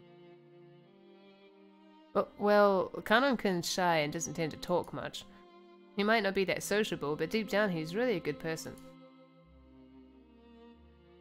Don't get him wrong. You've been working here for 3 years, haven't you? Pretty sure you started a year before Gordo-san, right? Even though he wasn't exactly giving a terrible first impression, Jessica hurriedly backed him up. I see. Apparently his unsociable nature causes him trouble a lot. Okay then, nice to meet you. I'm Battler. I'm 18. How old are you? He fell silent, as though wondering whether or not it was a question he'd have to answer. But here again, Jessica plowed ahead. If I remember correctly, Kanon's 2 years younger than us, so 16, right? Yes, that is correct. It looked like he would have preferred not to tell us his age, if given the choice. That was probably because he thought we'd look down on him for it. I remember that when I was around his age, I hated being asked how old I was by adults. I see. 16, huh? That's gotta be a delicate time. Oh, wait, he's not talking to him. Okay. That's gotta be a delicate... which means I probably asked something I shouldn't have. Haha, I'm glad you're about our age. Just be cool and call me Battler. And I'll call you Kanon. Thank you very much. But the sentiment alone is sufficient, Battler-sama. Jessica looked panicky for some reason. She seemed to think my impression of Kanon was getting worse because of his refusal. Well, as a girl, Jessica probably couldn't understand the fretful male heart at this age. As his elder, even by just 2 years, I took it upon myself to be understanding of that. Kanon-san, could you perhaps be a little more courteous? A smiling face is also part of a servant's duty. My apologies. I shall make an effort. Gordo-san, Kanon-kun is trying his best, yes? It looked like he was often warned about being unsociable, and apparently he hadn't improved one bit. Gordo-san kept his business smile, but let a small sigh of resignation escape. Well then, I still have work to do. If you'll excuse me. It looked like Kanon himself was uncomfortable with remaining silent here any longer. After another perfunctory bow, he turned around and started pushing the wheelbarrow again. Oh. Just then, the wheelbarrow suddenly wobbled and fell, scattering the load. I guess the wheelbarrow's single wheel got caught on a pebble and lost its balance. What do you think you're doing? Now, clean it up, quickly! Godo-san urged him to hurry. Oh, Godo-san urged him to hurry in a quiet voice, as though hinting that it was shameful for a servant to appear clumsy in front of guests. Kanon-kun wordlessly reloaded the wheelbarrow with the fallen objects, as if to say that he understood quite well without being told. He seemed to be fine with the light-looking gardening tools, shovels and such, but he looked like he was having trouble getting his arms around and lifting up some sacks of fertilizer. Are you okay? You're so careless. Here. Milady, you will dirty your garments. Please, leave this to us. With a smooth motion, Godo-san took the shovel that Jisuke had picked up. Behind him, Kanon-kun was having trouble with the sacks of fertilizer. Ooh, you'll dirty your garments? Don't worry, the ones I'm wearing aren't that expensive. Besides, I hate guys who just sit there and make the waitress pick up the fork they dropped at a restaurant. I lifted up the other bags that had fallen. Of course they weren't light, but for me it was a piece of cake. Kanon-kun looked at me, surprised. It was the face of someone who never would have expected to receive help from a guest. Battler-sama, don't worry about it. I will take care of everything, so... Don't you worry. I may not look it, but I've got it where it counts. Since Kanon-kun looked like he hadn't yet gone through his growth spurt, he was stuck with a sort of weak body. This kind of weight might have been too much for him. It's quite heavy. It's natural that it would be difficult for you. Don't worry about it, Kanon-kun. Okay, my time to shine. This makes up for the boat stuff from before, right? Ha! As if this could make up for freaking out like that. Ha ha ha ha. Later I'll tell you about it too, Kanon-kun. That was totally hilarious. I'm gonna fall! Ooh. As they did this, I piled all the stuff back into the wheelbarrow. I beg your forgiveness for letting you witness such unsightliness. Come now, that's quite enough. Please, go. Letting the guests, who were supposed to feel welcome, see such a disgraceful thing must have been hideously embarrassing for a servant. Pressed by Godo to hurry up and go, Kanon-kun left. Oh, poor Kanon-kun. You're too harsh on him, Godo-san. Shouldn't you have helped him instead of being a bully? That was wrong of me. I deeply implore your forgiveness. Without even a twitch in his smile, Godo-san apologized elegantly. Kanon-kun has a ton of things he's good at, too. It's just that being young works against him all the time. It's a crying shame. Well, it's a prickly age. Let's just leave him be.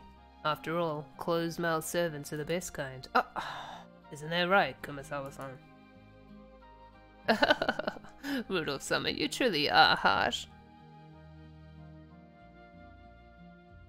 There is no servant as silent as me, of course. Everyone smiled wryly at that obvious lie. Even she herself didn't believe that, not in her wildest dreams. Though she must have said it to lighten the mood.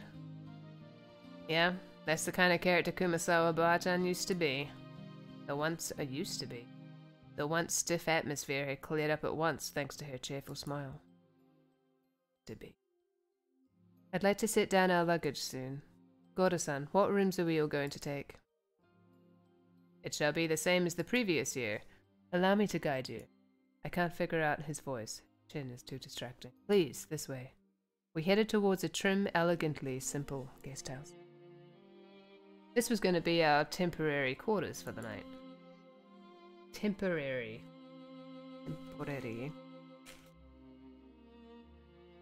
Kanon watched over a hedge as the guests all entered the guest house.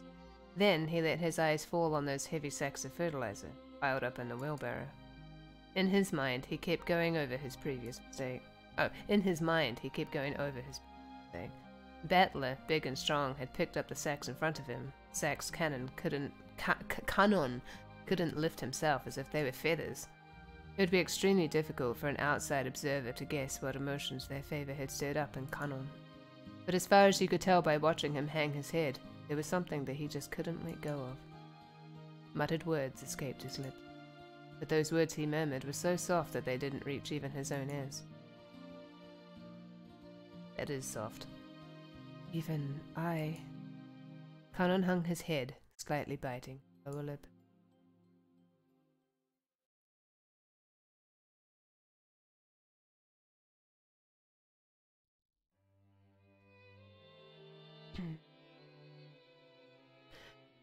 I remember the rose garden. Oh, I remember the rose garden, but I don't remember this guest house at all. Was it built recently? Torayan Visitors Retreat was written on a gatepost like on a gatepost like thing, but since everyone called it the guest house, I followed their lead. The brand new Western style guest house, which stood overlooking the roses, had a magnificent design carefully done in harmony with the garden. Correct. It was built the year before last.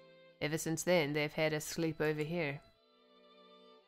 Haha, this place is more fun than that junky old mansion you knew.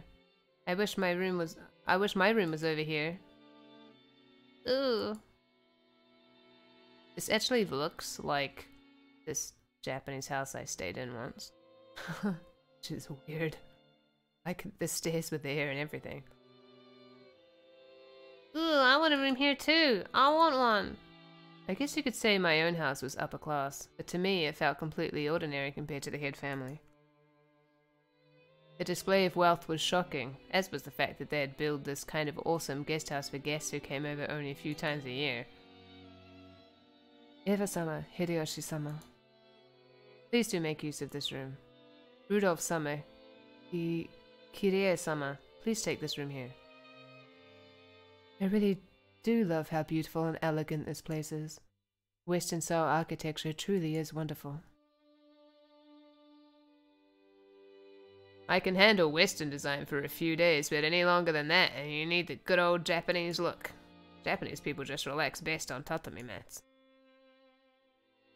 They've been fighting over whether to make our new house Japanese style or Western style. Mum still holds a grudge about Dad having the construction started with the Japanese layout, and they bicker all the time about it. I'm really jealous, George Nia-san. Your parents get along well, don't they? Mine are so frusty. And then again, they're always in sync when it comes to my grades. All the rooms seemed to be for 2 people.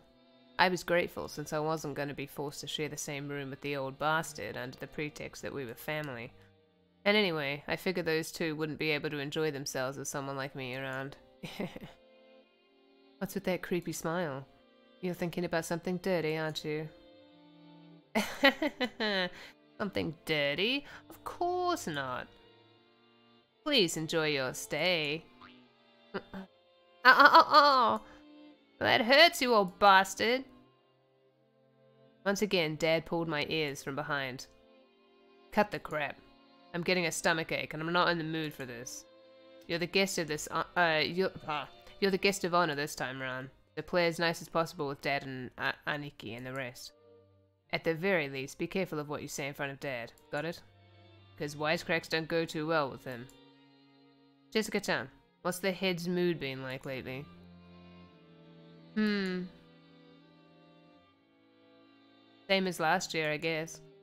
Considering they say he's got 3 months left to live, he's as lively, grumpy, and irritable as ever. Meaning this year's he's in his usual bad mood.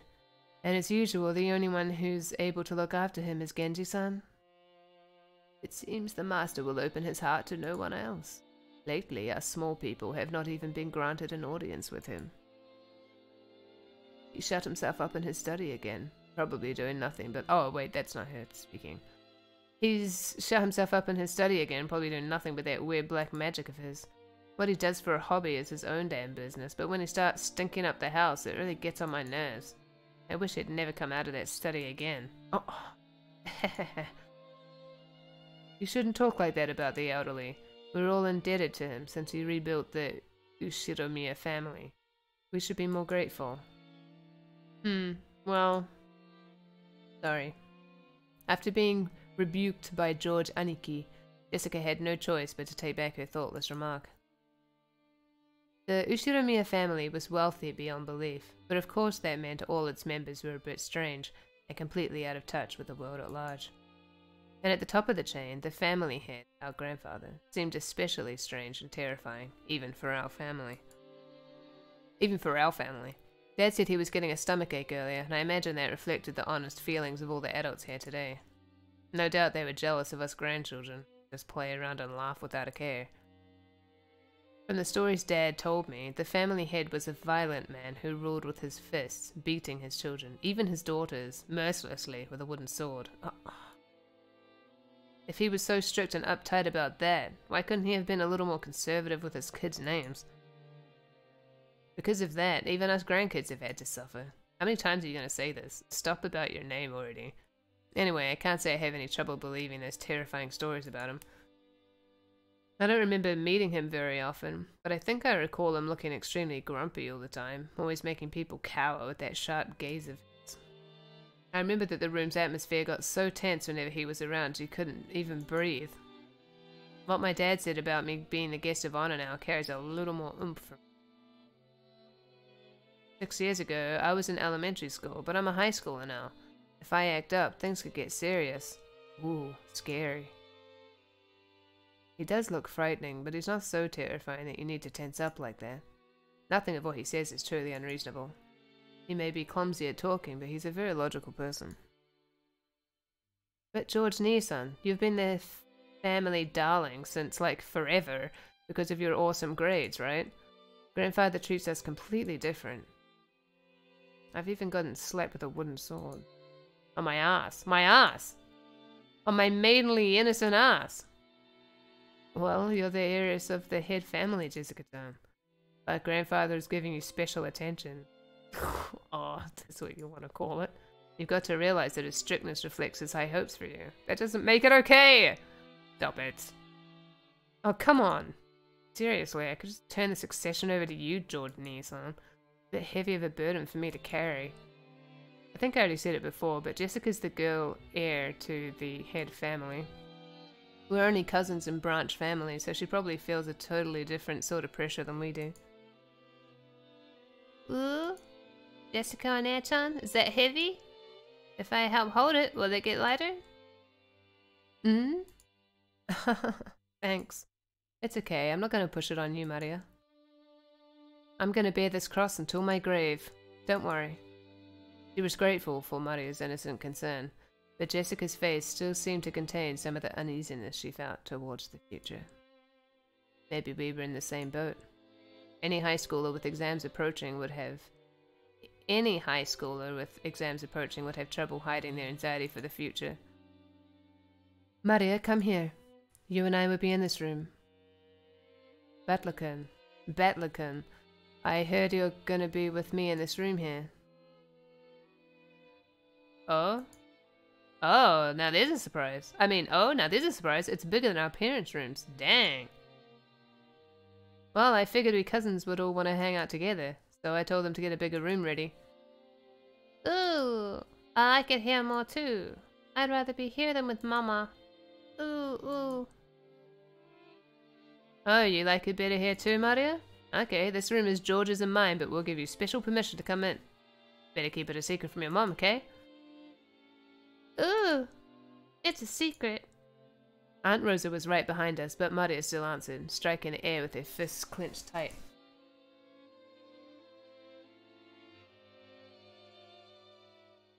After setting down their luggage in their rooms, our parents had gathered again in the corridor. Hey, what are you brats planning to do? Are you cousins just gonna stay here and chat? It seemed they were heading to the mansion to announce their arrival. Normally they would make us follow them and greet everyone together, but if that had been the case, Dad would have just told us to come, and that'd be the end of it. He's saying it's okay if we don't come, so what do we do? Well, it's gonna be lunchtime before long anyway. Better let the kids unwind here. Besides, if worst comes to worst, this might be their last chance to play outdoors. Ooh, I'll go too. Maria, you house sit from Mama, okay? Behave yourself and wait here. Ooh. Since Maria was being told to house sit here, we certainly couldn't leave her on her own. As if this house needs to be house sit, but okay. George Aniki noticed this immediately and gave a clear reply for all of us cousins. Well then, we'll accept your offer and house sit. We've got lots of stories to tell each other after being away for a year. That sounds wonderful. And Batler-kun has 6 years worth of stories to tell, doesn't he? Yeah. I'll take care of the house like a good boy. Kumasawa-san, I'm gonna stay here too. We'll break rank and leave the rest to the adults. Perhaps that would be best. I report it to madam. Then allow me to guide you all to the mansion. This way, please. The other children are one thing, but George is getting to be an adult. Wouldn't it be better if you came with us? If we make him come, then poor George will be the only one out of place. Interacting with his cousins is also important. Okay, see you all later.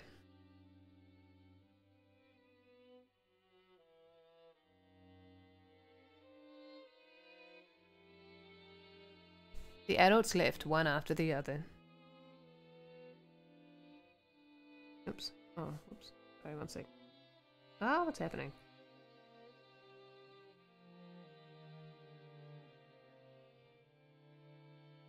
Okay. They left in the same formation as our trip from the harbour, with Gordo-san leading and Kumasawa-san taking up the rear. Very important information. As we gathered in the room assigned to us cousins, George Aniki asked us to excuse him.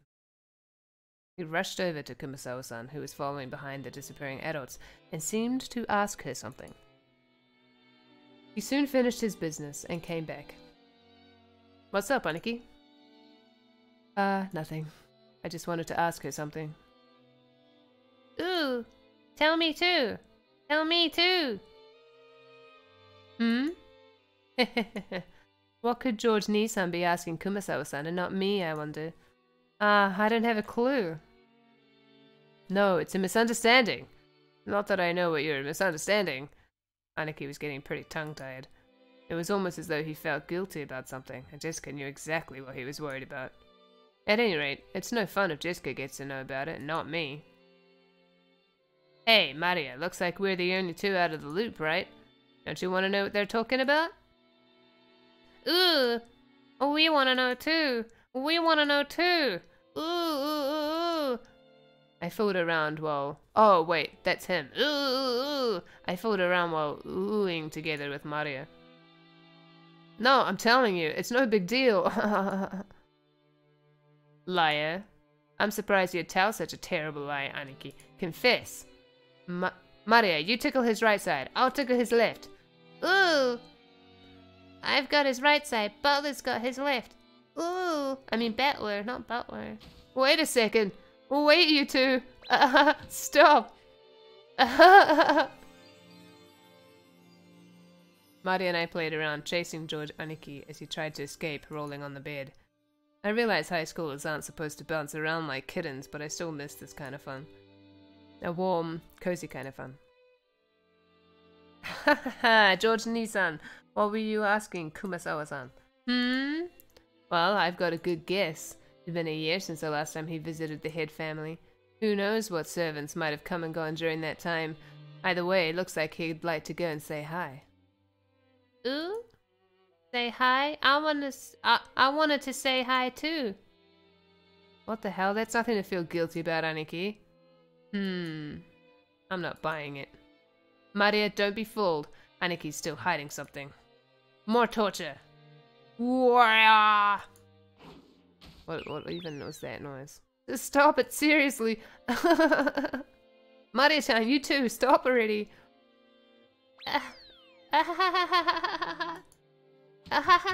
Is that him laughing? Or her laughing? Because there's different quotation marks. I'm confused. She's probably busy cleaning or getting lunch ready. Don't worry, she'll drop by to say hi sooner or later. I'll bet you'd rather have been welcomed in by Shannon instead of that nosy Gorda. Oh. Shannon? Shannon. Ah. Yeah, I remember a girl with that name. She's still a servant. How's she doing?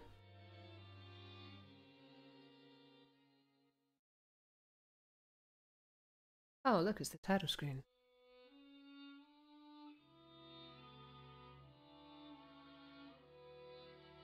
By the way, Natsuhine-san, how's your headache been lately? Seemed pretty serious before. I've been much better lately. Thank you for your concern. Oh, right, here. A present for you, Natsuhine-san. Thank you very much. I'm always receiving gifts from you. She looks like this one actress. Oh, what is her name? I'm not sure what her name is, but she's in Once Upon a Time. Yeah. Is this black tea? It's herb tea with peppermint and lemon balm. It's a blend from a well-known store, and it's supposed to be good for headaches. I thought it might help you too. Rosa was always a conscientious woman. Conscientious woman. Probably because she was the youngest of four and much younger than the other three. She managed to grow up without gaining the venomous nature of her siblings. Her kind words got Natsuhi to soften her expression for just a moment, but it wasn't enough to melt her stony gaze, hardened as it was by long years of mental stress. Come to think of it, you're always complaining about those headaches. Pull yourself together. Jessica-chan has her exams this year, right? That's going to be a turning point in her life. Will she really be able to rely on you as a mother if you're like that? Besides, Natsuhine-san, you're 3 years younger than me. You should get your act together. I apologize. I've had a tendency for headaches all my life.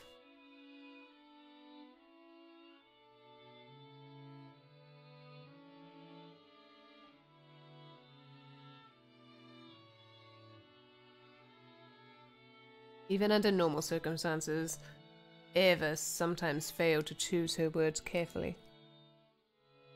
But her comments aimed at Natsuhi contained shards of obvious malice, though she hid it with a smile. Of course, that fact didn't escape Natsuhi. She frantically contained her urge to grimace and pretended to ignore Eva. Our Battler-kun will always have his exam. Will have his exams this year too. Rudolph-san, shouldn't you be a little concerned as well? For the sake of your own son, you'd better get serious to the point of having headaches like Natsuhine-san. If I say anything, he automatically rebels. Then what should I say? Should I say the opposite? That it's okay for him to mess around? That's probably the only way I could get him to listen to me. Hideyoshi-ni-san, George did really well on his exams, right? Please, you've got to teach me the trick to handling children. Well, it's probably because I got him to understand why he should study. Study isn't worth anything on its own. That's right, the real point of studying is to practice research and stuff on your own whenever you bump into something you don't know. Even if you can't do that, you can't be useful to society. I'm not talking about math or writing. You gotta learn how to learn. That's splendid. I wish our Jessica would understand that as well. If she's to be the heiress of the Ushiromiya family, then at this rate. Do you really have to force her into becoming the successor? After all, a woman has to find a woman's happiness. Parents shouldn't force such things on their children, don't you think? Hold your horses, Eva. Each family has it. Oh, hold your horses, Eva. Each family has its own way of raising their kids. You shouldn't be pushy. I'm sorry. Natsuhine-san, don't take it the wrong way. Though the light shining in through the window was quite warm, despite the cloudy weather, there was a dark mood about the room, which was probably causing headaches for more than just Natsuhi. As if to sweep away the mood, Kirie brightly made a suggestion to all present. Still, this black tea has a really lovely aroma. Let's drink it right away. In Japan, surely you couldn't find something like Leopold's black tea anywhere but Kinzo, right?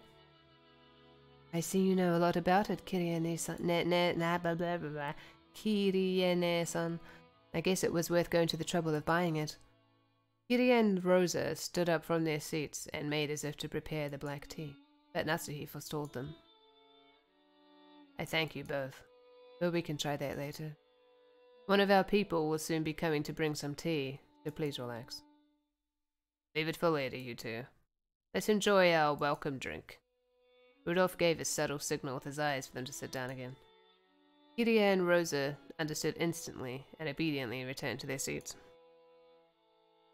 The initial greeting of the guests was complete, so it was time for them to be served some tea.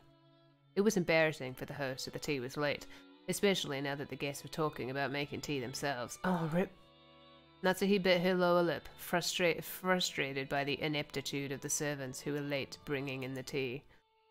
Seeing her face, Eva immediately started to giggle. Of course, Shannon had no way of knowing what was taking place in the parlour. She came pushing a serving cart piled with teacups. For no apparent reason, Natsuhi gave her a pained look, and Shannon couldn't help but flinch without knowing what she had done wrong. Oh, Rip. It's quite the mess you have there. Like, are you okay? Like, can you stand? Excuse me. Your tea is ready. Oh, Shannon-chan, it's been a while. You keep getting prettier every time I see you. Oh, I sure wish I had some clothes that fit me. Thanks. Save the chatting for after you've set the table. The tea will get cold. I apologize, madam. Having your corset under your boobs makes no sense except when it's lingerie. But okay. It's like the whole point of the corset is to hold over. Okay. She apologized like a small frightened animal, bumped against the serving cart, and made a jarring racket as she dropped several teaspoons. Her clumsiness made Natsuhi's expression turn even darker, which made Shannon quail even more. What big hair? Sure. Come on, Natsuhi-san. There's nothing wrong with her exchanging a few words in greeting. The tea must be plenty cold already, considering how long we've been kept waiting. But there's no need to worry. It's not cold yet. Shannon, finish setting the table quickly. I'm sorry, madam. Natsuhi's irritation was obvious by now, probably because her boobs were making her back hurt so much. That's probably why she has headaches. The ineptitude that delayed the tea, the clumsiness of the servant, everything pointed to the incompetence of Natsuhi's everyday leadership, making her lose face, maybe probably because she has a stupid corset on. As the person in charge of the Ushiromiya head family's kitchen, allowing their clumsiness to be exposed today of all days was surely nothing less than total humiliation. Lay off, Natsuhi-san. Don't you think it's a little harsh to bully Shannon-chan when she's trying her best? I'm not bullying anyone. What a nice aroma. May I ask what brand this is? I'm terribly sorry. I can't think because my boobs are making my back hurt so much. I'll find out for you later. Kiria was trying to be nice, hoping to cut through the tense mood. However, Shannon had embarrassed herself instead, darkening Natsuhi's face in the room's mood. By this point, Eva was audibly giggling. What's this? Shannon-chan, don't you even know what you're pouring us? Come now, you mustn't serve something so suspicious to guests. We'll need a silver spoon at the very least before we can drink this. I'm sorry. I'll go get one immediately. Shannon-chan, do you know what silver spoons are used for? Poison. Or checking for poison. They have to be silver. Do you know why? No. A teasing smile rose to Eva's face as she stared at Shannon setting the table. By itself, Eva's expression was sweet in an impish sort of way. However, the words being spun from her lips held the keenness of a razor within them. Shannon tried with all her might to avoid Eva's gaze. Realizing that Shannon was hard-pressed for an answer, Rosa gave some timely help. I just realized that this shouldn't be read in Battler's voice, because Battler is not here to see. But anyway. They say that if silver is touched by poison, it darkens. Guess you've learned something today, Shannon-chan. They're so mean to her. They were acting as though this tea needed to be tested for poison before it could be drunk. In Natsuhi's eyes, this was an insult both to the tea and to herself for serving it. Rudolph laughed flippantly and patted Eva's shoulder.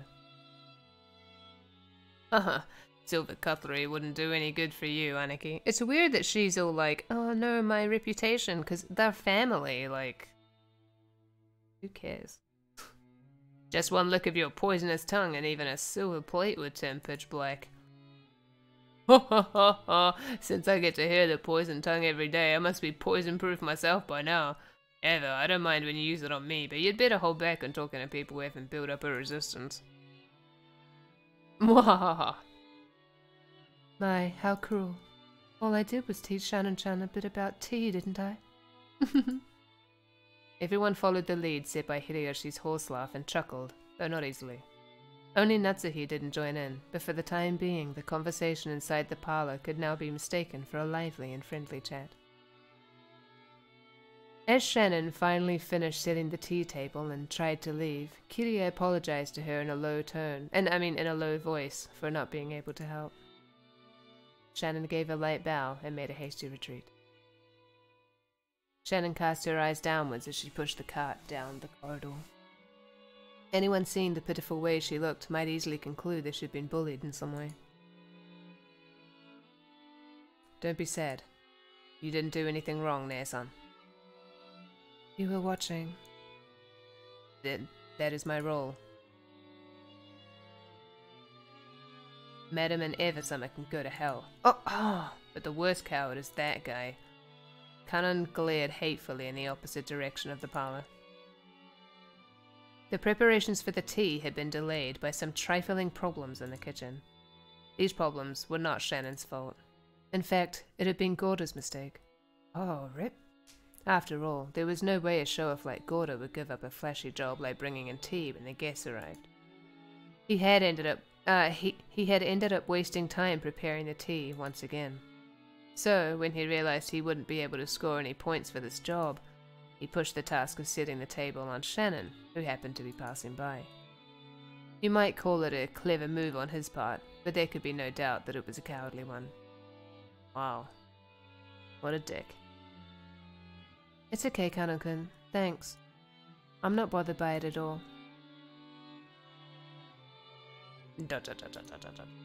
Kanon's silence vividly expressed the distance between Shannon's words and how she actually felt. Thank you. Even if you're the only one who understands, I feel a bit better. You keep your feelings too bottled up, Nae-san. You should be less hard on yourself for once. Yeah, thanks. Suddenly, they both felt someone's presence and whirled around. Oh, rip! A middle-aged man stood there. It was Genji, the head servant. What are you doing there? Shannon, hurry back to the kitchen. Yes, if you'll excuse me. Does he just always have his arm out like this? Just forever? He must have one really buff arm. Shannon humbly obeyed and promptly made to push the cart.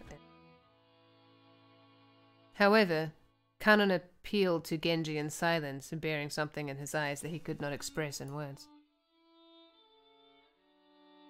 What is it?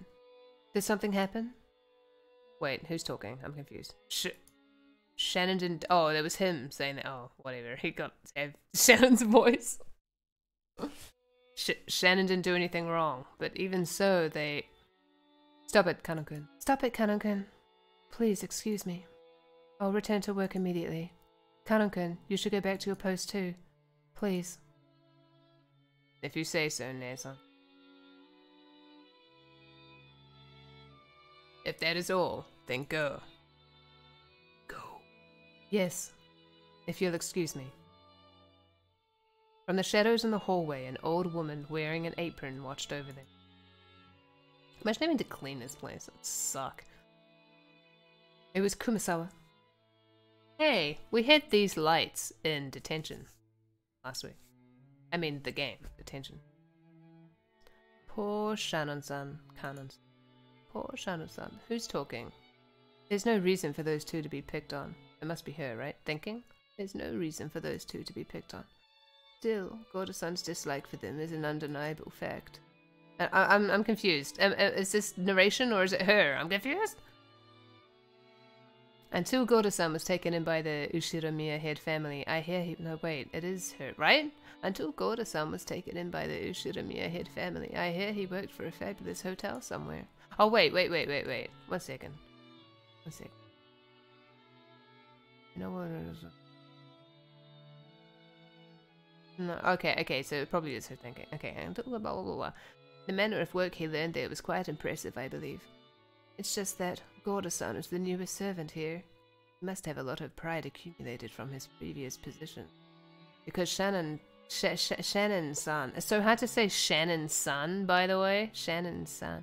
And Kanon-kun are his seniors here at the mansion, and yet are inexperienced and have... I also find it very difficult to pronounce san and chan in the right way, like with the right vowel. I find that really hard. Anyway, and have gone through much less in life than he has. He picks on them at every chance he gets.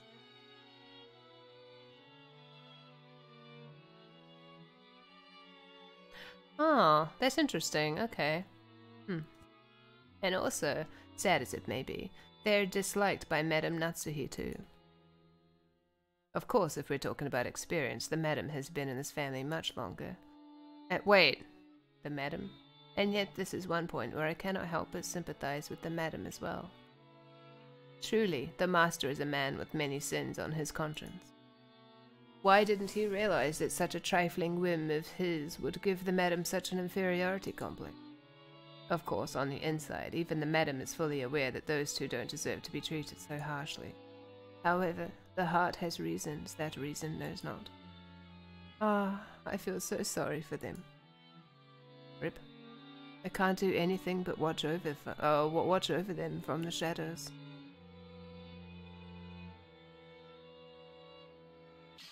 Oh! Oh, what the fuck was that? Okay. Scared the fuck out of it. Cute. Was that necessary? God.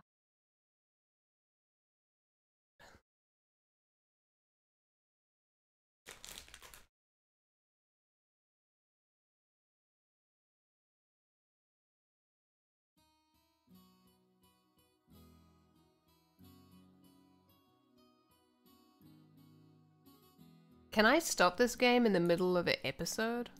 I wonder. Ooh, look at all the people. Oh, I can save. Oh yeah, let's save. That sounds like a good plan. Oh gosh, that noise necessary. No, I didn't mean to switch to Japanese. It was an accident. I didn't mean to switch to Japanese. No, I didn't mean to switch to Japanese. Okay, English. Thank you.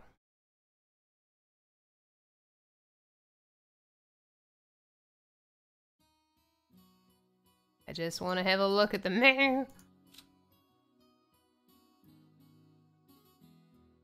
Tips? Oh, no tips. Okay. Can I look at this stuff here? That's cool.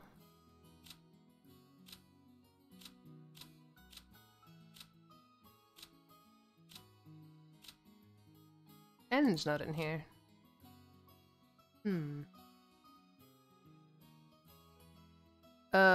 Okay, how do I... There we go. Okay. The four of us cousins were enjoying our stories, just shooting the breeze. Anyway, there were both girls and guys here. Plus, we had people over a wide spread of ages, adult, high school, and elementary school. Even if we just talked about our own lives, the other three kept listening attentively. I think I'm finally getting used to all this. Jessica and Maria have grown more than I could have imagined in the past 6 years. To be honest, I was feeling a bit uncomfortable, but talking like this, I guess that on the inside, nothing's really changed since back then. 6 years is actually a pretty long time, I guess.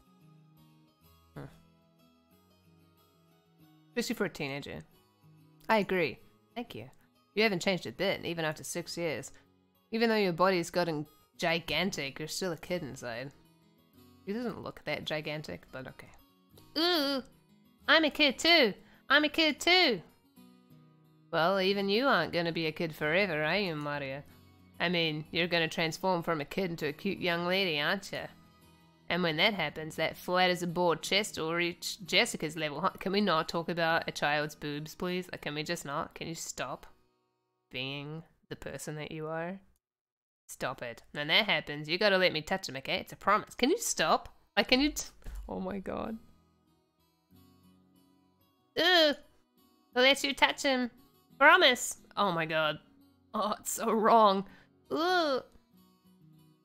No, Maria-chan. You can't make that kind of promise. That's bad, bad, bad. Ooh! I promise, so I'll let him touch him. I keep my promises. Always keep them. Ooh! Oh my god, it's so wrong. Maria, you really are an earnest good girl. The guy you marry is going to be really lucky. Hey, stop trying to change the subject by making it sound pretty. Maria, that promise never happened. Never. Ooh. The promise is cancelled? Ooh. God. As I thought, without Batlakun and our little quartet, this group of cousins just didn't feel complete. These 6 years have been kind of lonely. That's true. We didn't really goof off like this. Still, we did have some pretty constructive conversations, right? Stuff about preparing for our future, exam taking, finding jobs. Oh, I'm so sorry. Now that I'm here, we just talk about stupid stuff and mess around. But I'm having more fun this year. Ooh. That's true. I agree, this year's the most fun yet. Maria's sincere words probably spoke for everyone present. George Aniki stroked Maria's head and she giggled like a happy kitten.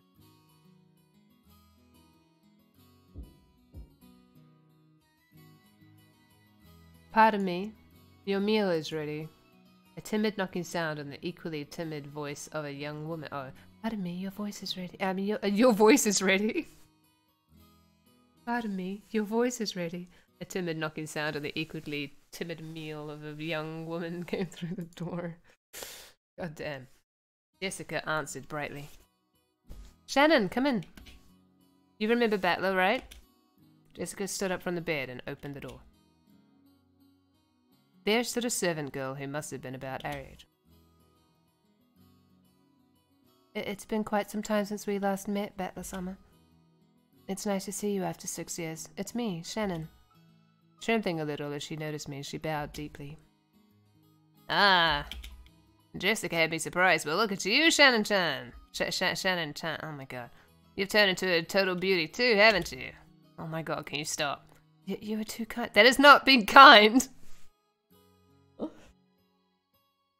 Still, the food on this island must be really nutritional, huh? What are you eating and how are you training to get boobs that big? Guess I'll have to feel them a bit and see whether yours or Jessica's are bigger, okay? Oh my god. With both hands poised and saliva dribbling from my mouth, I closed in. Can you stop? Can someone punch him in the face? For the sake of justice and my personal honor, I'd like to point out that I don't suffer from some strange disease that makes my lymph nodes itch until I scratch my neck open and which can only be prevented by fondling breasts. Oh, okay. This is just a Battler-style method of communication. This is not an excuse. No matter how you dress it up, stop that. If I slowly close in on her like this, odds are 8 or 9 out of 10 that I get slapped or clobbered, right? So I can use this Battler Summer original technique to spark a gag like that and break the ice. But well, it also means I already did get to touch them on their 1 in 10 chance there, right? That doesn't make it okay. There are plenty of other things you can do to get punched in the face. Yeah, like that had ever happened. At that point, my hands were less than a centimeter away from Shannon-chan's boobs, but the counter-strike had yet to come, 'cause she's a servant. She blushed and lowered her head in embarrassment when she realized what was going on. Rip. But she just stood there, with both hands politely joined in front of her, not even trying to resist or cover her breasts. Hey, I wasn't planning on this. Please hit me right now, or I'm seriously gonna... Are you like a masochist? Like, oh my god. Thank you. Which is why I was glad that Jessica chose that time to drive her elbow into the back of my head. Thank God. Oh, thank you so much, Jessica. Why the hell are you thanking me? Seriously, my bad, Shannon-chan. Shannon-chan. Oh my god, so hard to say her name. I almost got overwhelmed by your hypnotic chest. More importantly, anyone who gets that close has got to be a molester. You gotta fight back when people do that. But you are an important guest, Battler Summer. Now look here, a pervert's a pervert whether he's a guest or not. A girl's chest has got an air defense identification range of about 10 centimeters or so. Once someone trespasses within 2 centimeters, that's already an invasion of airspace, so you'd better scramble the jets immediately and give them an instant slap. And a punch in the dick. I couldn't do such a thing. Because we are, furniture. Of course she didn't want her breast touched, but if a guest so desired, she was prepared to sacrifice herself to suit their wants. That's terrible. A girl like this needs some urgent protection. To think such devoted girls still existed in this era, it's enough to make a man dizzy. But no! No! I'm coming at you with a perverted face again. Knock me down! Look out, pervert on the loose! This gag can't end until you deliver the punchlines, so slap me! Please! Hit me! Is it just like, what?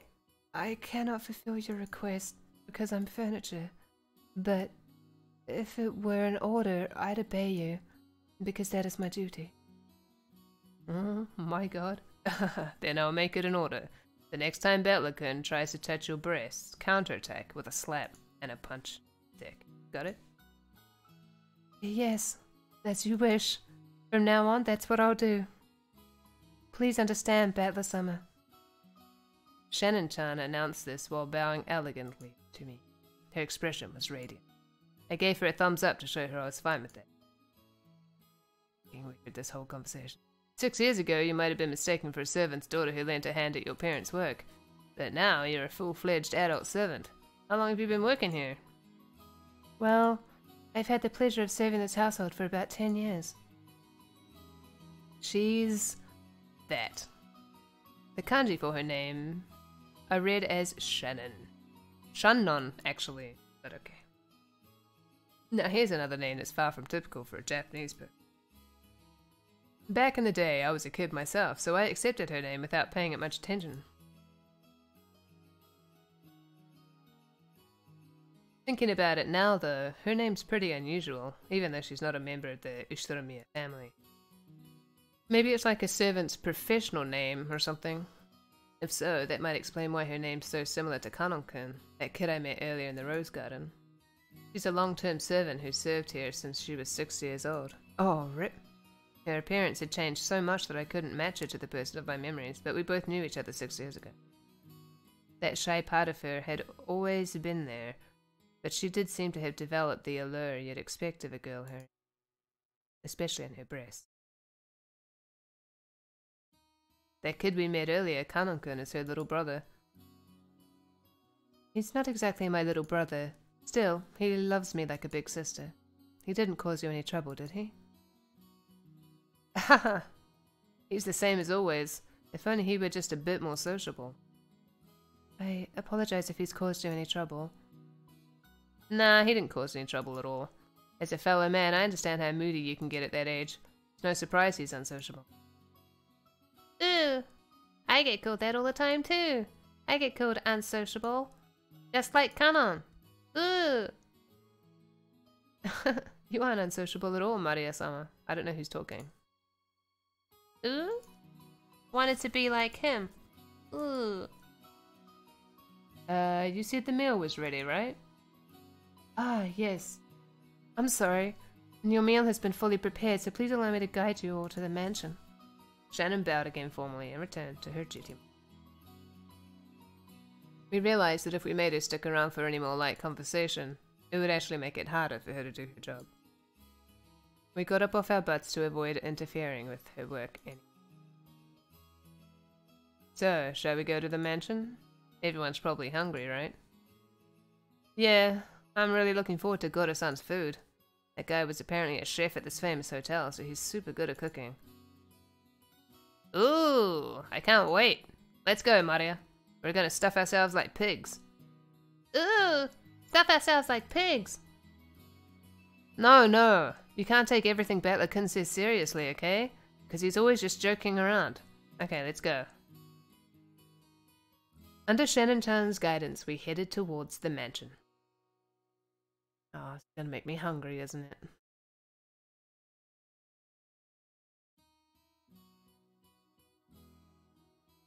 Met once again by the magnificent rose garden, we continued onward as the intimidating mansion of the Ushiramiya head family came into view. It had apparently been built shortly after the war, so you could feel the dignity of almost a half-century hanging about it. The building was gorgeous on the surface, but old as it was, equipment such as its AC and heating were apparently quite frail. According to Jessica, midwinter was especially tough, what with all the drafts. You'd think, being so rich, they would be able to have a good system, but okay. Haven't these people ever heard of a kotatsu? Oh, kotatsu.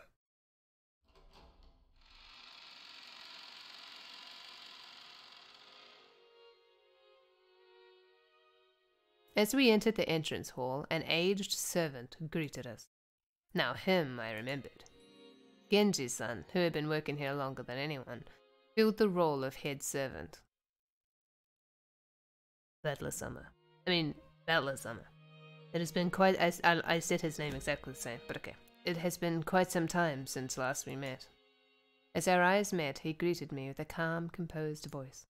His bow wasn't as graceful or refined as Gorda's, but despite its simplicity, it communicated his feelings very well.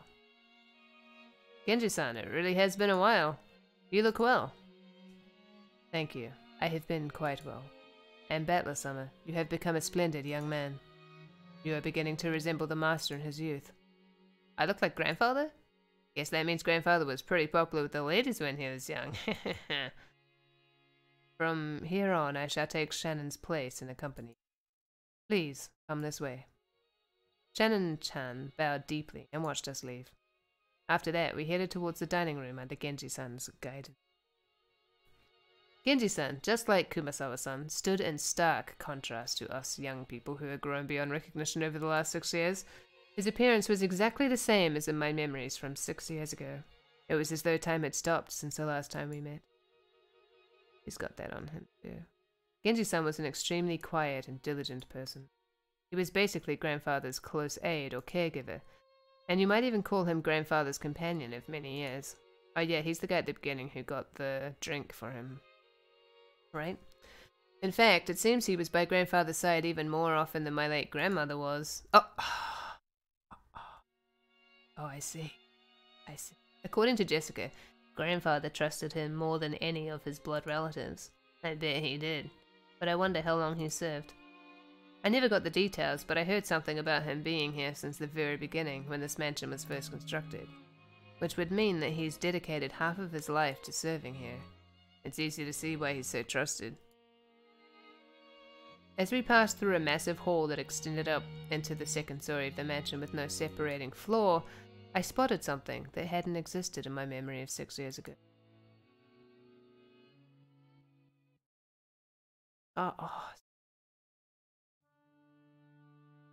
Ooh.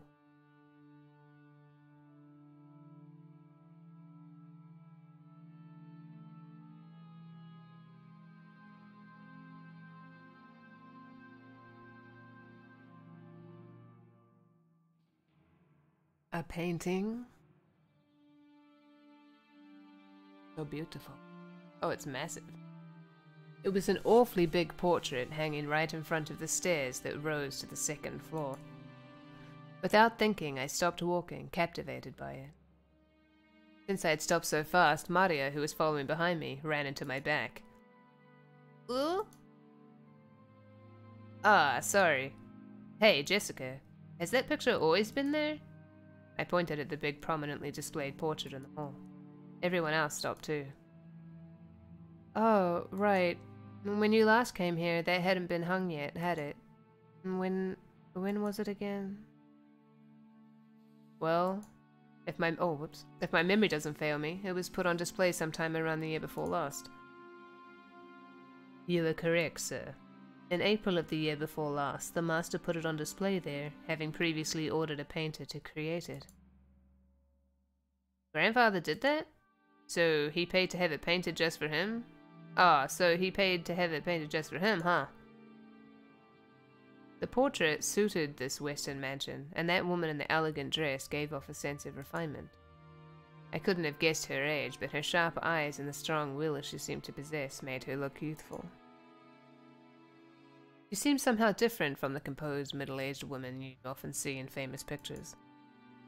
If she'd had normal black hair, I might have assumed it was a portrait of my long-deceased grandmother in her prime. However, she had beautiful blonde hair, and didn't look Japanese at all. So, just who is this lady? Maria answered that simple question enthusiastically, as though proud she knew the answer. Ooh, I know. She's Beatrice. What? Beatrice. She's a witch. Didn't you ever hear stories about her long ago? A witch? You mean the witch of this island? I think I already said this, but Rokkenjima is a small island, only 10 kilometers in circumference. However, that's actually pretty massive, considering that only the Ushiromiya family lives here. So, only the harbour and the area around the mansion was set up to be lived in. Beyond that, the island remained as untouched as when it was uninhabited. Okay, we get it. We get it. The island is uninhabited. We get it. The vast and empty forest had absolutely no lights, phones, or people passing through. To understand how dangerous that is, you need to forget your common sense as a city dweller. After all, if you happen to fall down a hole in the depths of the forest and sprain your ankle, no one would come save you, no matter how much you cried or screamed. Then, once the sun went down, the forest would be wrapped in complete darkness, since there were no streetlights. And since there were no signs, it'd be easy to get lost and confused, losing your sense of direction inside that dark forest. Nowadays, most people see a forest as a peaceful place, but to the people of bygone eras, before the light of civilization drove out the night, forests were as geographically separated from civilization as the sea. They were oceans above the ground. Fishermen who go out into the ocean are putting their lives at risk despite their technical knowledge. In the same way, hunters who go out to the forest are in danger despite having specialized knowledge of their own. If children were to go play in such a dangerous forest, something terrible might happen. Someone's parents must have thought so. Maybe grandmother first said it, or maybe it was grandfather himself. Or perhaps the story's been passed down on this island since ancient times. There's a terrible witch in the forest, so you must not go in. At some point, this ghost story of Rokkenjima was born. This is the legend of Rokkenjima's witch. That's why, when we talk about a witch on this island, we're referring to the master of that vast and savage forest. Come to think of it, when I stayed at this mansion as a little kid, during those airy nights when the wind and rain pounded on the windows, I remember being terrified by a story of the forest witch who roamed around searching for human sacrifices. So, Beatrice, huh? When Aniki mentioned it, I searched my memory and was sure I recalled hearing a name like that when I was little. I see. Still, I totally forgot that the witch in that legend had an elegant name like Beatrice. So, did grandfather go out of his way to have a portrait made just because we grandchildren didn't believe the story? She's the witch from grandfather's delusion. Ever since he had this picture hanged, he's been having a harder and harder time telling the difference between truth and fantasy. To us, she's just a witch that exists in grandfather's mind, but to him, she's a being that exists on this island. Exists. He says he had that painting made because the rest of us would be incapable of understanding otherwise. The whole thing's creepy as hell. Milady, this portrait is precious to the master. I beg of you, do not say such things in front of him.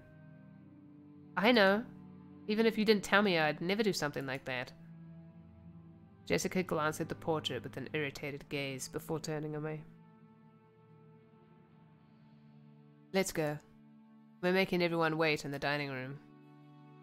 Ooh, I'm hungry. Me too, Maria, me too. Only a small portion of this island was controlled by the Ushiromiya family. All of the lawless remainder was the domain of the witch. You might even call her the true ruler of Rokkenjima. I felt a faint revival of that unsettling sense of fortune, which I'd felt when I learnt of the tutelary god shrine being struck by lightning.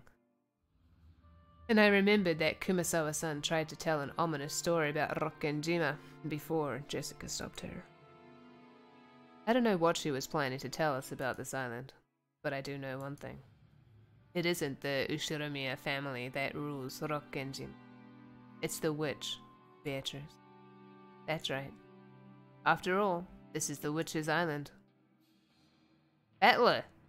Oh, Battler! Ooh, you're slow! When I looked around, everyone was already heading towards the dining room. I hurriedly chased after them.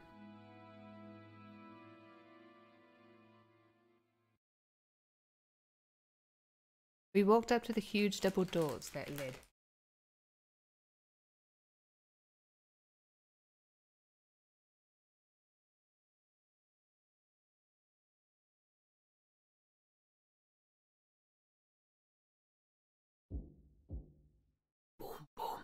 Genji-san knocked. I have brought the children. Please pardon the intrusion. I don't know why why did I turn him into a general all of a sudden? I have brought the children. I have brought the children. Please pardon the intrusion. The doors were open. Invited.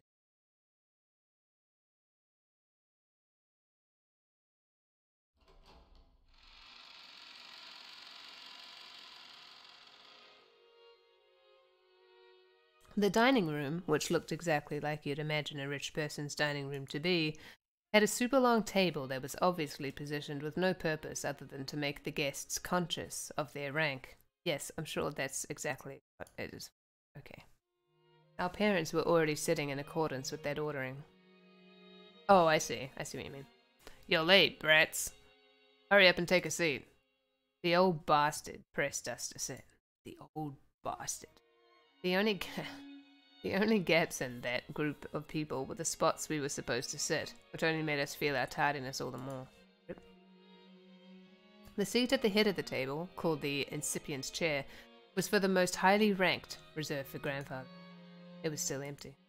He probably wanted to show up last for dramatic effect. From the perspective of someone facing the incipient's chair head-on, the seating order went from left to right, with the lower-ranking seats progressing in rows of two further away. What? From the perspective of someone facing the incipient's chair head-on, the seating order went from left to right, with the lower-ranking seats progressing in rows of two further away from him. Door. So the left-hand side of the first row, closest to the incipient's chair, was where Uncle Kraus should have sat, since he was the second highest in rank. It looked like he hadn't arrived yet, so that seat was empty.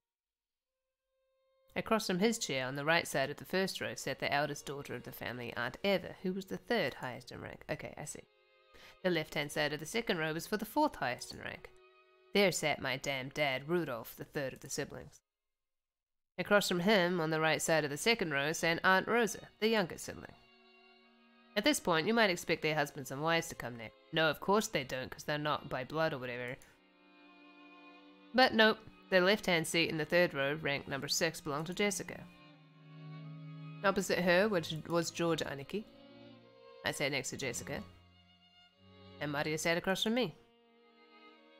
And finally, next to me on the left-hand side of the fifth row, sat Aunt Natsuhi, the 10th highest in rank. Opposite her was Uncle Hideyoshi. Next to Aunt Natsuhi in the 6th row, in the final seat on the left-hand side, sat Kirie-san. The seat opposite to Kirie-san was empty, even though silverware had been set there and everything. According to this ranking system, that spot was where Aunt Rosa's husband should be. Even though he wasn't supposed to be coming, his place was made up. Normally, ranking systems of the sort give spouses equal positions as their partners, but the Ushiromiya family system was unique. Maybe it's a remnant of male chauvinism. If you start with the assumption that a woman's womb is just something to be borrowed, then the children of direct descent will come first, directly followed by the grandchildren. In other words, spouses have no blood ties and are therefore placed at the end of the line. It's terrible, but by this system, my grandmother would be ranked even lower than me if she was still alive. In their youth, they obey their father. After they get married, their husband. After aging, their children. Yep. There's the old saying, women have no home in any realm. Welcome to the stream, you knew my... Uncle Hideyoshi looks like my dad when he was young. It's weirding me out. That's funny. Long ago, when I was still incapable of figuring all this out, I thought it was so great that we could all chat in our little groups, adult siblings with adult siblings and cousins with cousins. However, now that I can re-examine the seating order after growing up a bit, it stirs up some very complicated feelings in me. I think it's so horrible that they can't sit next to their spouses. Like, oh, that's terrible. Aunt Natsuhi, who was married to the eldest son, and was the de facto number 2 in managing this family, sat to my right, and then I had to have a drink for it.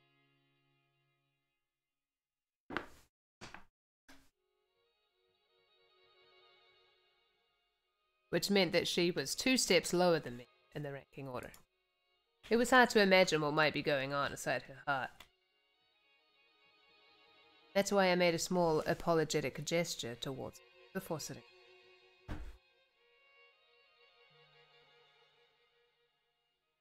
How nice to see you, Batlican. You've grown quite tall, haven't you? Oh, yep. 6 long years of eating well, sampling various cuisines, and deriving sustenance from Mother Earth's bountiful gifts. Hard work, but I pulled through. Growing just like a boy, I see. How tall are you now? I guess about 180 centimeters. But Aunt Natsuhi, that's where you're supposed to say, heck, sounds like all you did was eat. Huh? Oh, I'm sorry. After a short pause, she did laugh with me, but it seemed she couldn't quite figure out what she was supposed to be laughing at. This woman is Aunt Natsuhi.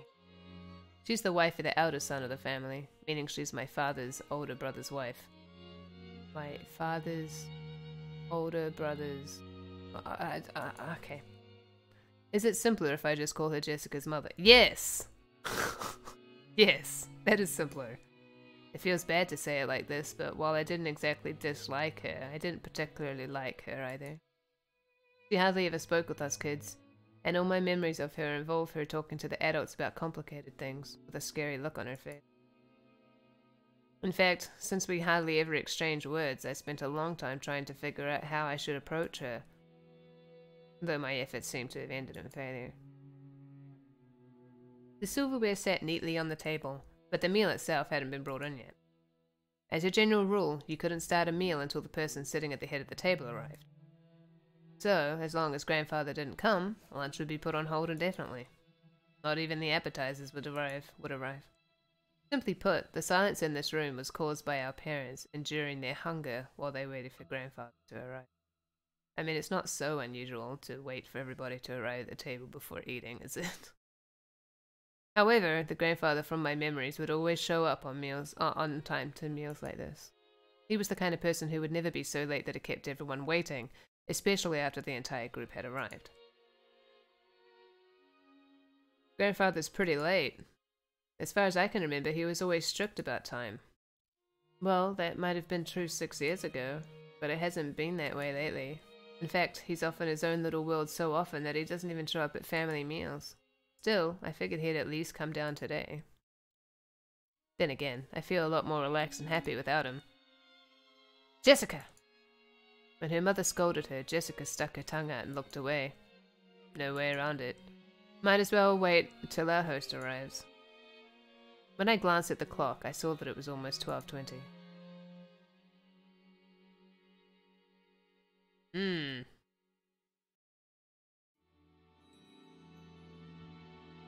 Ushiromiya Kinzo, the ancient the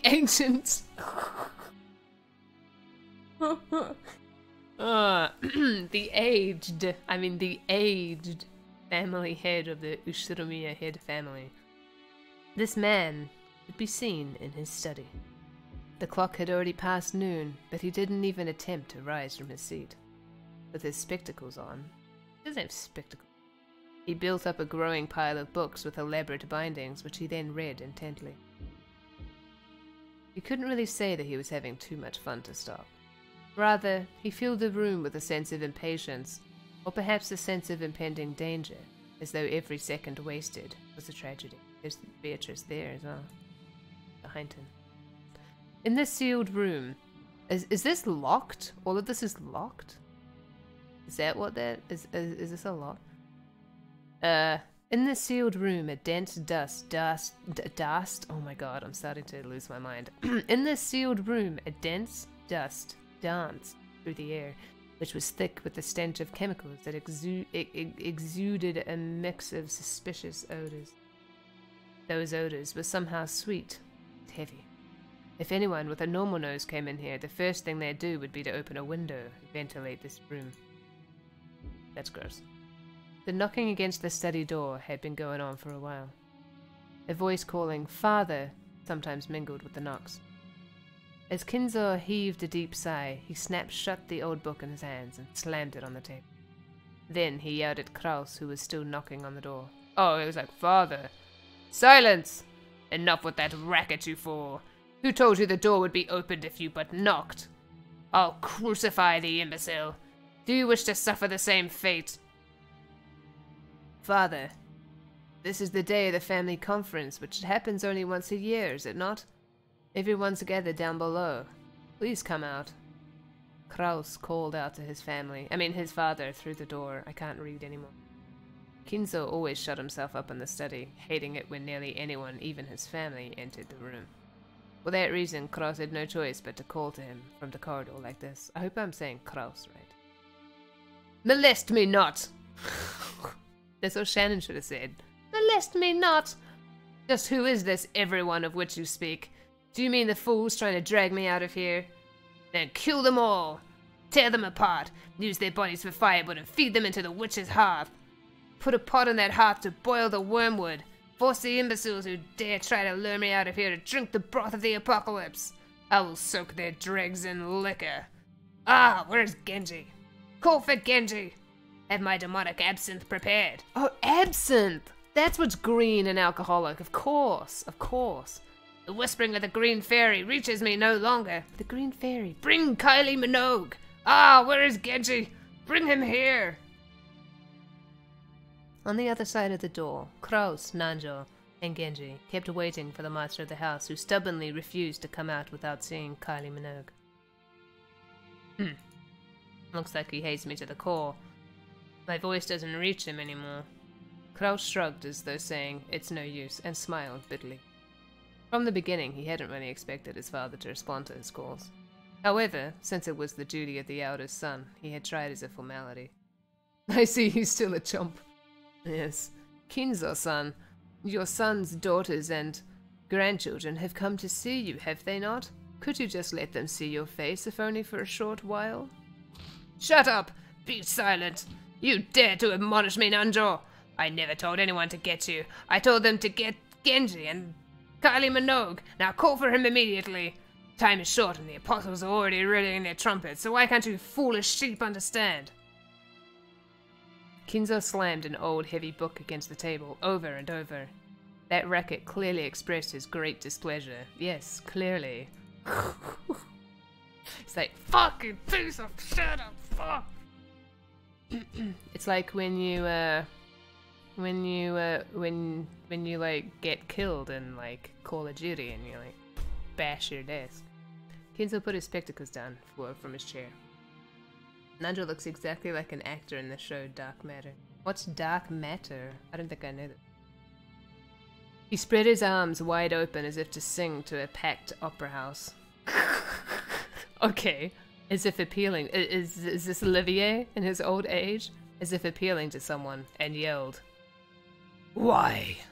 Why is there always something in my way? I would throw it all away. I would offer up everything, and there is only one thing I ask in repayment." Oh, he's crying now. "Oh, Beatrice, if I could see your smile but one more time, I would plunder the smiles of the earth and offer them all up to you. Oh, commanders of the Legion of Locusts, reap the smiles of the earth." What was that coughing? That wasn't coughing. "Ah, everything is filthy, everything is irksome. Why must I suffer this impediment on this most precious of days?"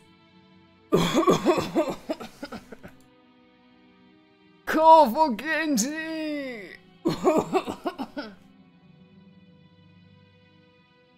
I have no idea what he's yelling about. He's probably lost his mind by now. Dr. Kintober. "Kraus-san, isn't it a bit harsh to say such a thing of your own father?" What a drama queen. "My father is already dead. And there's nothing here but a phantom of what father once was. At any rate, as long as he has no intention of coming out, there's nothing we can do." Look at his face. Kinzo-san. Oh, wait. Who's talking? Who's talking? Choking coughs continued to pour from the study. who can't choke you. I'm going back downstairs. It would be a waste to let the fruits of Gorda's prized cooking talent get any colder. It's one of the few things our relatives can look forward to when they come to this house.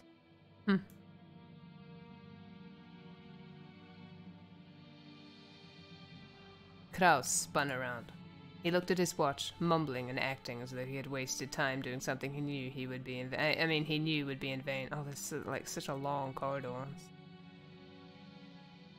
Yeah, the white person was the doctor, I think. Well, at least at the beginning he was. Genji-san, father is calling for you. Keep him company. Certainly. Dr. Nanjo, let's go eat. If we stay here any longer, this sweet stench will ruin our sense of taste. Without waiting for Nanjo, Kraus went downstairs. Genji urged Nanjo to go and eat. Nanjo glanced between the study door and Kraus's back as the latter disappeared down the stairs, then let out a deep sigh.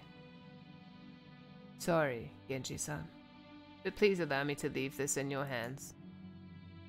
Yes, please leave it to me. Yes, please leave. Do what you can to avoid giving him alcohol.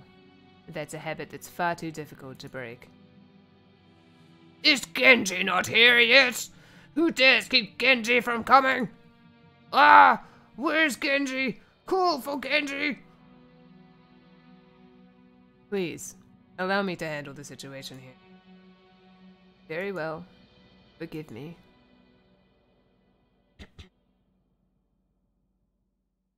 This grandfather hurts my throat, but thank you. Nanjo bowed slightly and descended the stairs. Genji watched him leave, then knocked on the study door.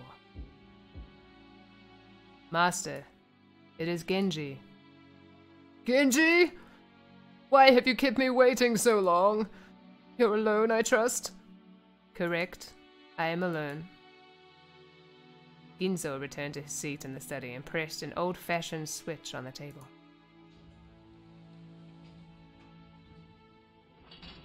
After a small delay, the heavy sound of the door unlocking could be heard. Kinzo was convinced that his family wanted to make a mess of his study. Or perhaps someone had once opened the window for some air and ended up scattering things that, to him, were important research materials, leaving him in a terrible mood that lasted for centuries. Kinzo had outfitted his room with a formidable lock, preventing anyone from entering without his permission, and thereby sealing himself in a jail of his own making. That's funny. I guess they are locks on the cupboards then. Genji, whom he trusted the most, was relatively free to enter the room, but even that didn't always hold. If Kinzo was in a bad mood, even Genji wouldn't be able to enter. Anyone else would be limited to holding a conversation through the door, unable even to see Kinzo's face. And most of the time, what they got could hardly be called a conversation. However, this didn't trouble the rest of the family much. After all, it just wasn't worth the effort to disturb this aging family head who was impossible to please and always stayed shut away, immersed in his research. Taking advantage of his refusal to leave his room, they supported his isolation, putting his care entirely into the hands of the servant. Genji, my usual. I'm busy. Yes, sir. Yes, sir. Genji headed to a corner of the study.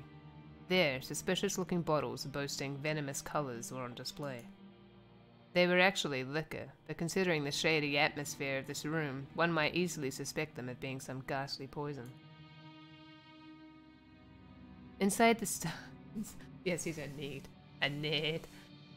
Inside the study, the mysterious collection of books gathered by Kinzo had grown into a mountain.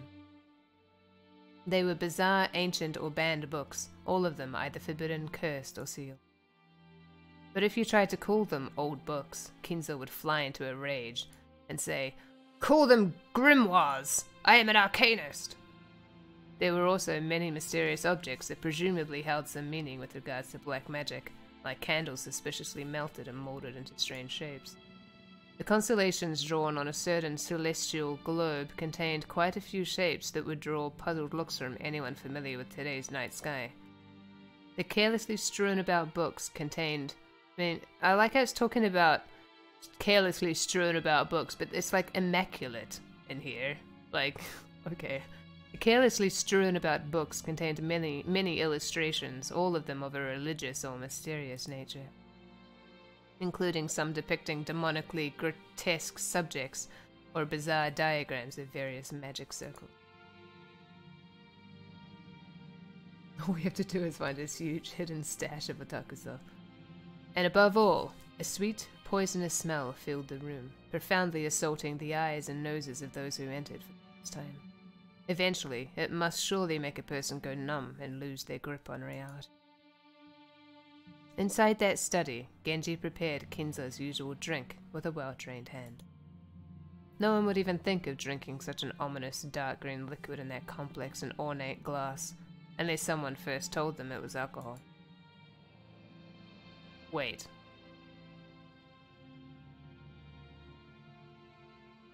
Interesting. He poured a little into the glass. Then he placed a cube of sugar in a strangely shaped spoon and poured water from a pitcher over it. Strangely, when the transparent water was poured, the dark green liquid turned a cloudy white. It was a strange optical illusion, as though the water had caused a chemical reaction and made the drink become even more unrecognizable as liquor. It's called a cocktail, but okay. Then Genji added original flavors Kinzo loved, fine-tuning its taste. There was no recipe. Its success was measured only by Kinzo's mood swings when he drank it, and it had taken Genji many decades to learn how to do it right. Genji placed the glass on a tray and walked over to Kinzo. I thought they were going to start talking about heroin for a second when they mentioned the spoon. By this time, Kinzo was gazing out the window. Here, master. Thank you.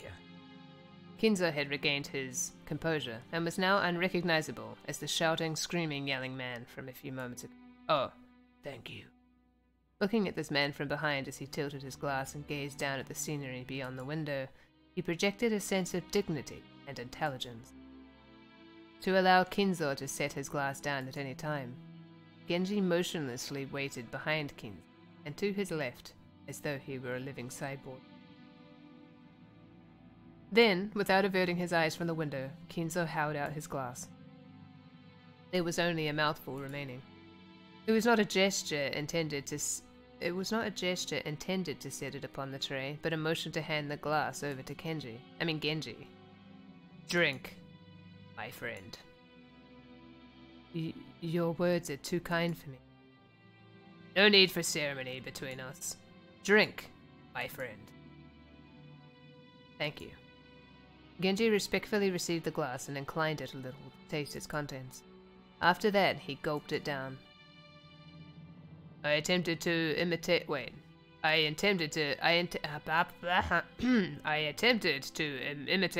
your concoction, but no matter how I try, I cannot replicate the taste. The way you make it is pure relish. Relish. Tomato relish. Thank you very much. It is the fruit of your guidance, master. Kinzo smiled at his loyal subject, who refused to put aside rank even when asked to. However, he was not making fun of him. His smile was relaxed, as though chuckling at a close friend's old, unshakable habit. We have grown old together. I stopped counting the years long ago. It is entirely thanks to you, master, that I've been able to live like this until today. Kinzo gave a faint smile, as if to say he didn't need any flattering. Until now, you have served me exceedingly well. My sons call me eccentric. The servants that were once many have all quit in fear of me. Only you serve me, even now, Saru. Your words are more than I deserve. My life will not last much longer. My sons are vultures, lazily waiting for my inheritance to fall into their hands. Kraus is a fool who squanders money like water. He throws away 2 gold coins to obtain 1, because he's a moron, and then he has the gall to claim that he's earned money. Eva's a slave to money who thinks of me as a mad chicken. When I die, she plans to use my bones to make a broth. Because she's actually a cannibal. That dunce Rudolph just wants to fool around with women. I don't even know if I'm saying his name right. Rosa bore the baby of a man who came from nowhere and about whom we know nothing. Jessica is incompetent, uneducated. George has none of what it takes to be a man. Battler is a fool who threw away the honor of the Shiromia family. And Maria is obscene to the eye. That's so mean to say. She's so little. Leave her alone. Why is the... Oh, hold on a second. I need a drink.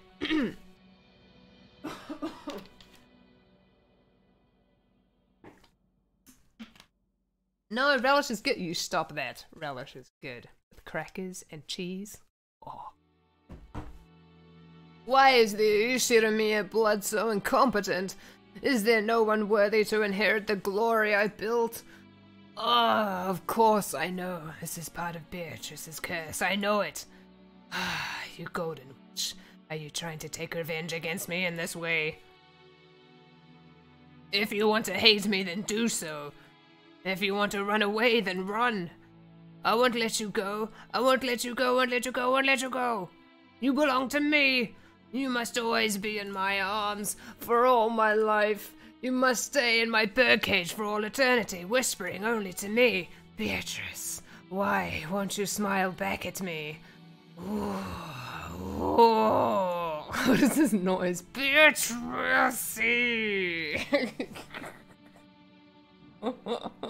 How can you put... how can you elongate a letter that's not... Okay, sorry.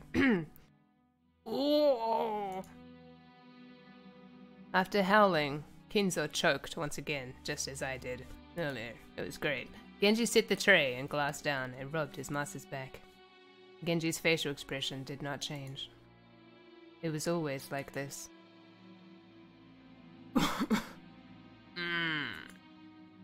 Thank you, my friend. You're welcome. When his seemingly deranged fit subsided, Kinzo regained his composure once again. It was like seeing two different people, a wild Kinzo and a composed Kinzo. Oh, a wild Kinzo and a composed Kinzo, living together inside one body. Yep, sure seems that way. And so, I have decided. I cannot bear to spend my dimmed remaining years procrastinating like this. Count Angstula. If I have one final coin to bet, then I choose to abandon it to the whims of the demon's roulette. The power of magic is always determined by the risk of the gamble. Like visiting a shrine at the hour of the ox in ancient Japanese sorcery to nail a curse doll to a tree. Oh, that sounds like a horror movie. Magical power is produced specifically because of the risk that it will be seen within the 7 days the curse takes. The greater the risk, the stronger the magic power will be. Many miracles that happened in myth might be called the crystallization of shocking magic power, with a low probability of occurrence and astronomical risk. Translating this must have sucked so bad. That Moses parted the waters of the sea was not a miracle of God. The risk of that desperate situation, cornered by soldiers on the Red Sea short shores, weighed upon the scales of slaughter and gave birth to that miraculous magic power. If the same thing occurred again on the same scale, the sea would surely fail to part. I hope this is him talking, otherwise it's just like... After all, Moses was able to magnificently summon a miracle engraved on but one of the countless innumerable results on the roulette of those with power.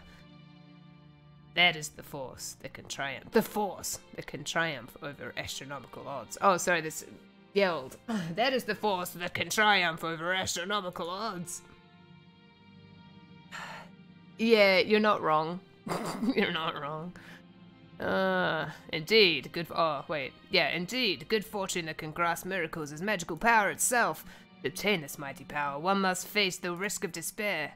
Those who possess no magical power may call it desperation rather than a bet. However, God, he has so much to say. People who truly do possess magic power can grasp hold of their miracle and make the enigma come into being.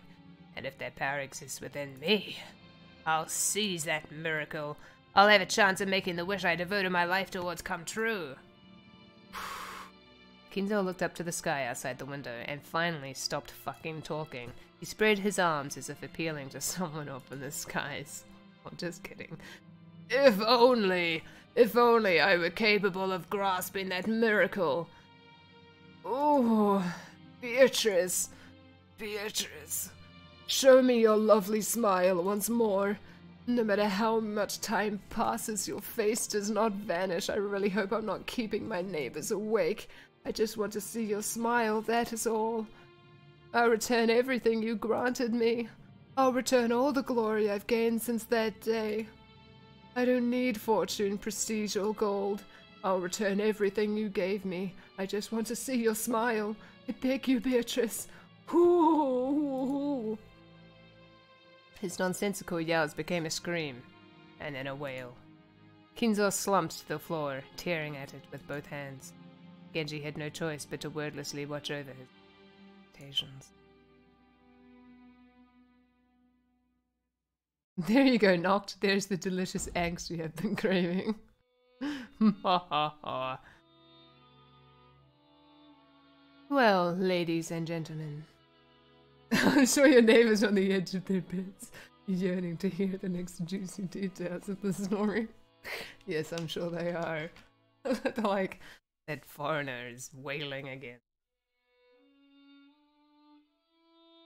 Yes, ladies and gentlemen, the family head's health is not as it.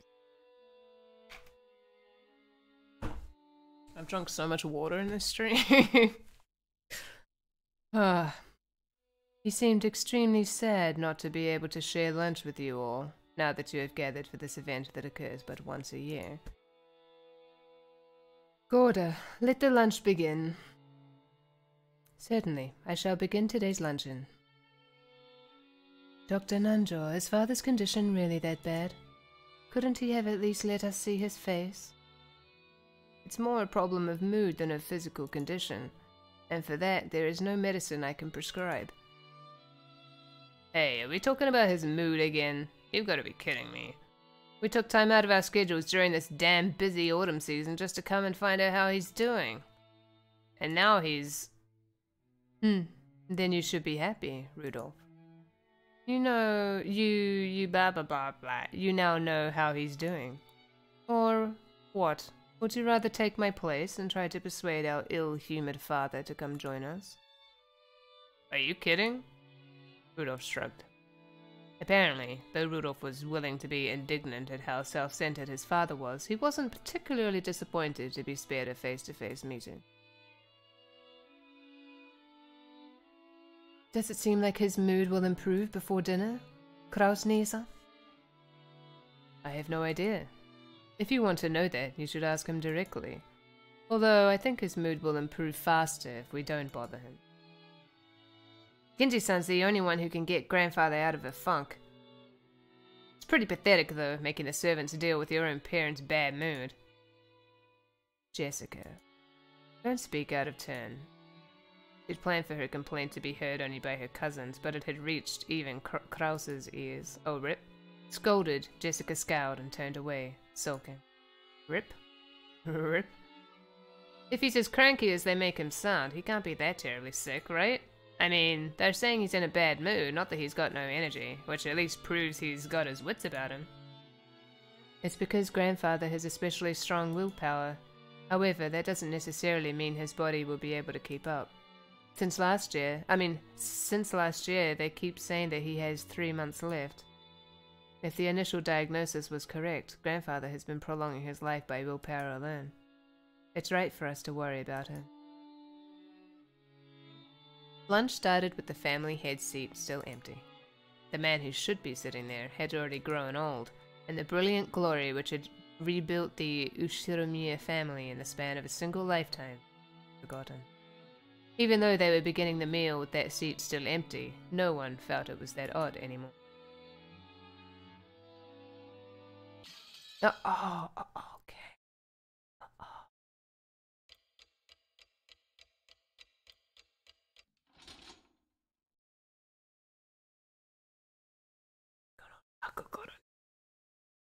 Oh, 1:30. Game. Alright. Alright. Hold on a second. I think I will end the stream here for today. There was a lot of reading. Oh my goodness. Oh, so much reading, so much water was drunk. This is like everything that I'd sort of expected it to be, so that's good. Yay, it's good. I hope you have enjoyed the stream. Thank you everybody for coming to the stream and commenting and stuff. I hope you enjoyed it. I'd also like to say thank you very much to all of my... Oh, wait a second. Happening. To all of my patrons. Thank you so much for all of your support. I really appreciate it a lot. If you would also like to become a patron, you can go to the link there or in the description below. There's a link there and lots of rewards and stuff for all of the different things. Also, there should be a link to my Discord as well, which is where we all hang out. And if you want to talk and stuff after the stream and all that kind of stuff, that is the place to be. It's also where all of my announcements are and all that kind of stuff. But, I hope you have a good rest of your Sunday and a good week next week. I'm not sure if I'll play this next week or if I will play... I was thinking maybe I might do Shadow of the Colossus so I can start finishing that off, but maybe I'll just play more of this. I'm not really sure, but the way to find out is to go into the Discord where that's all of my announcements are. I'll see you next week or in something else. There's a lot being uploaded this week. Oh my goodness. But yeah, so I'll see you in something else. Bye bye.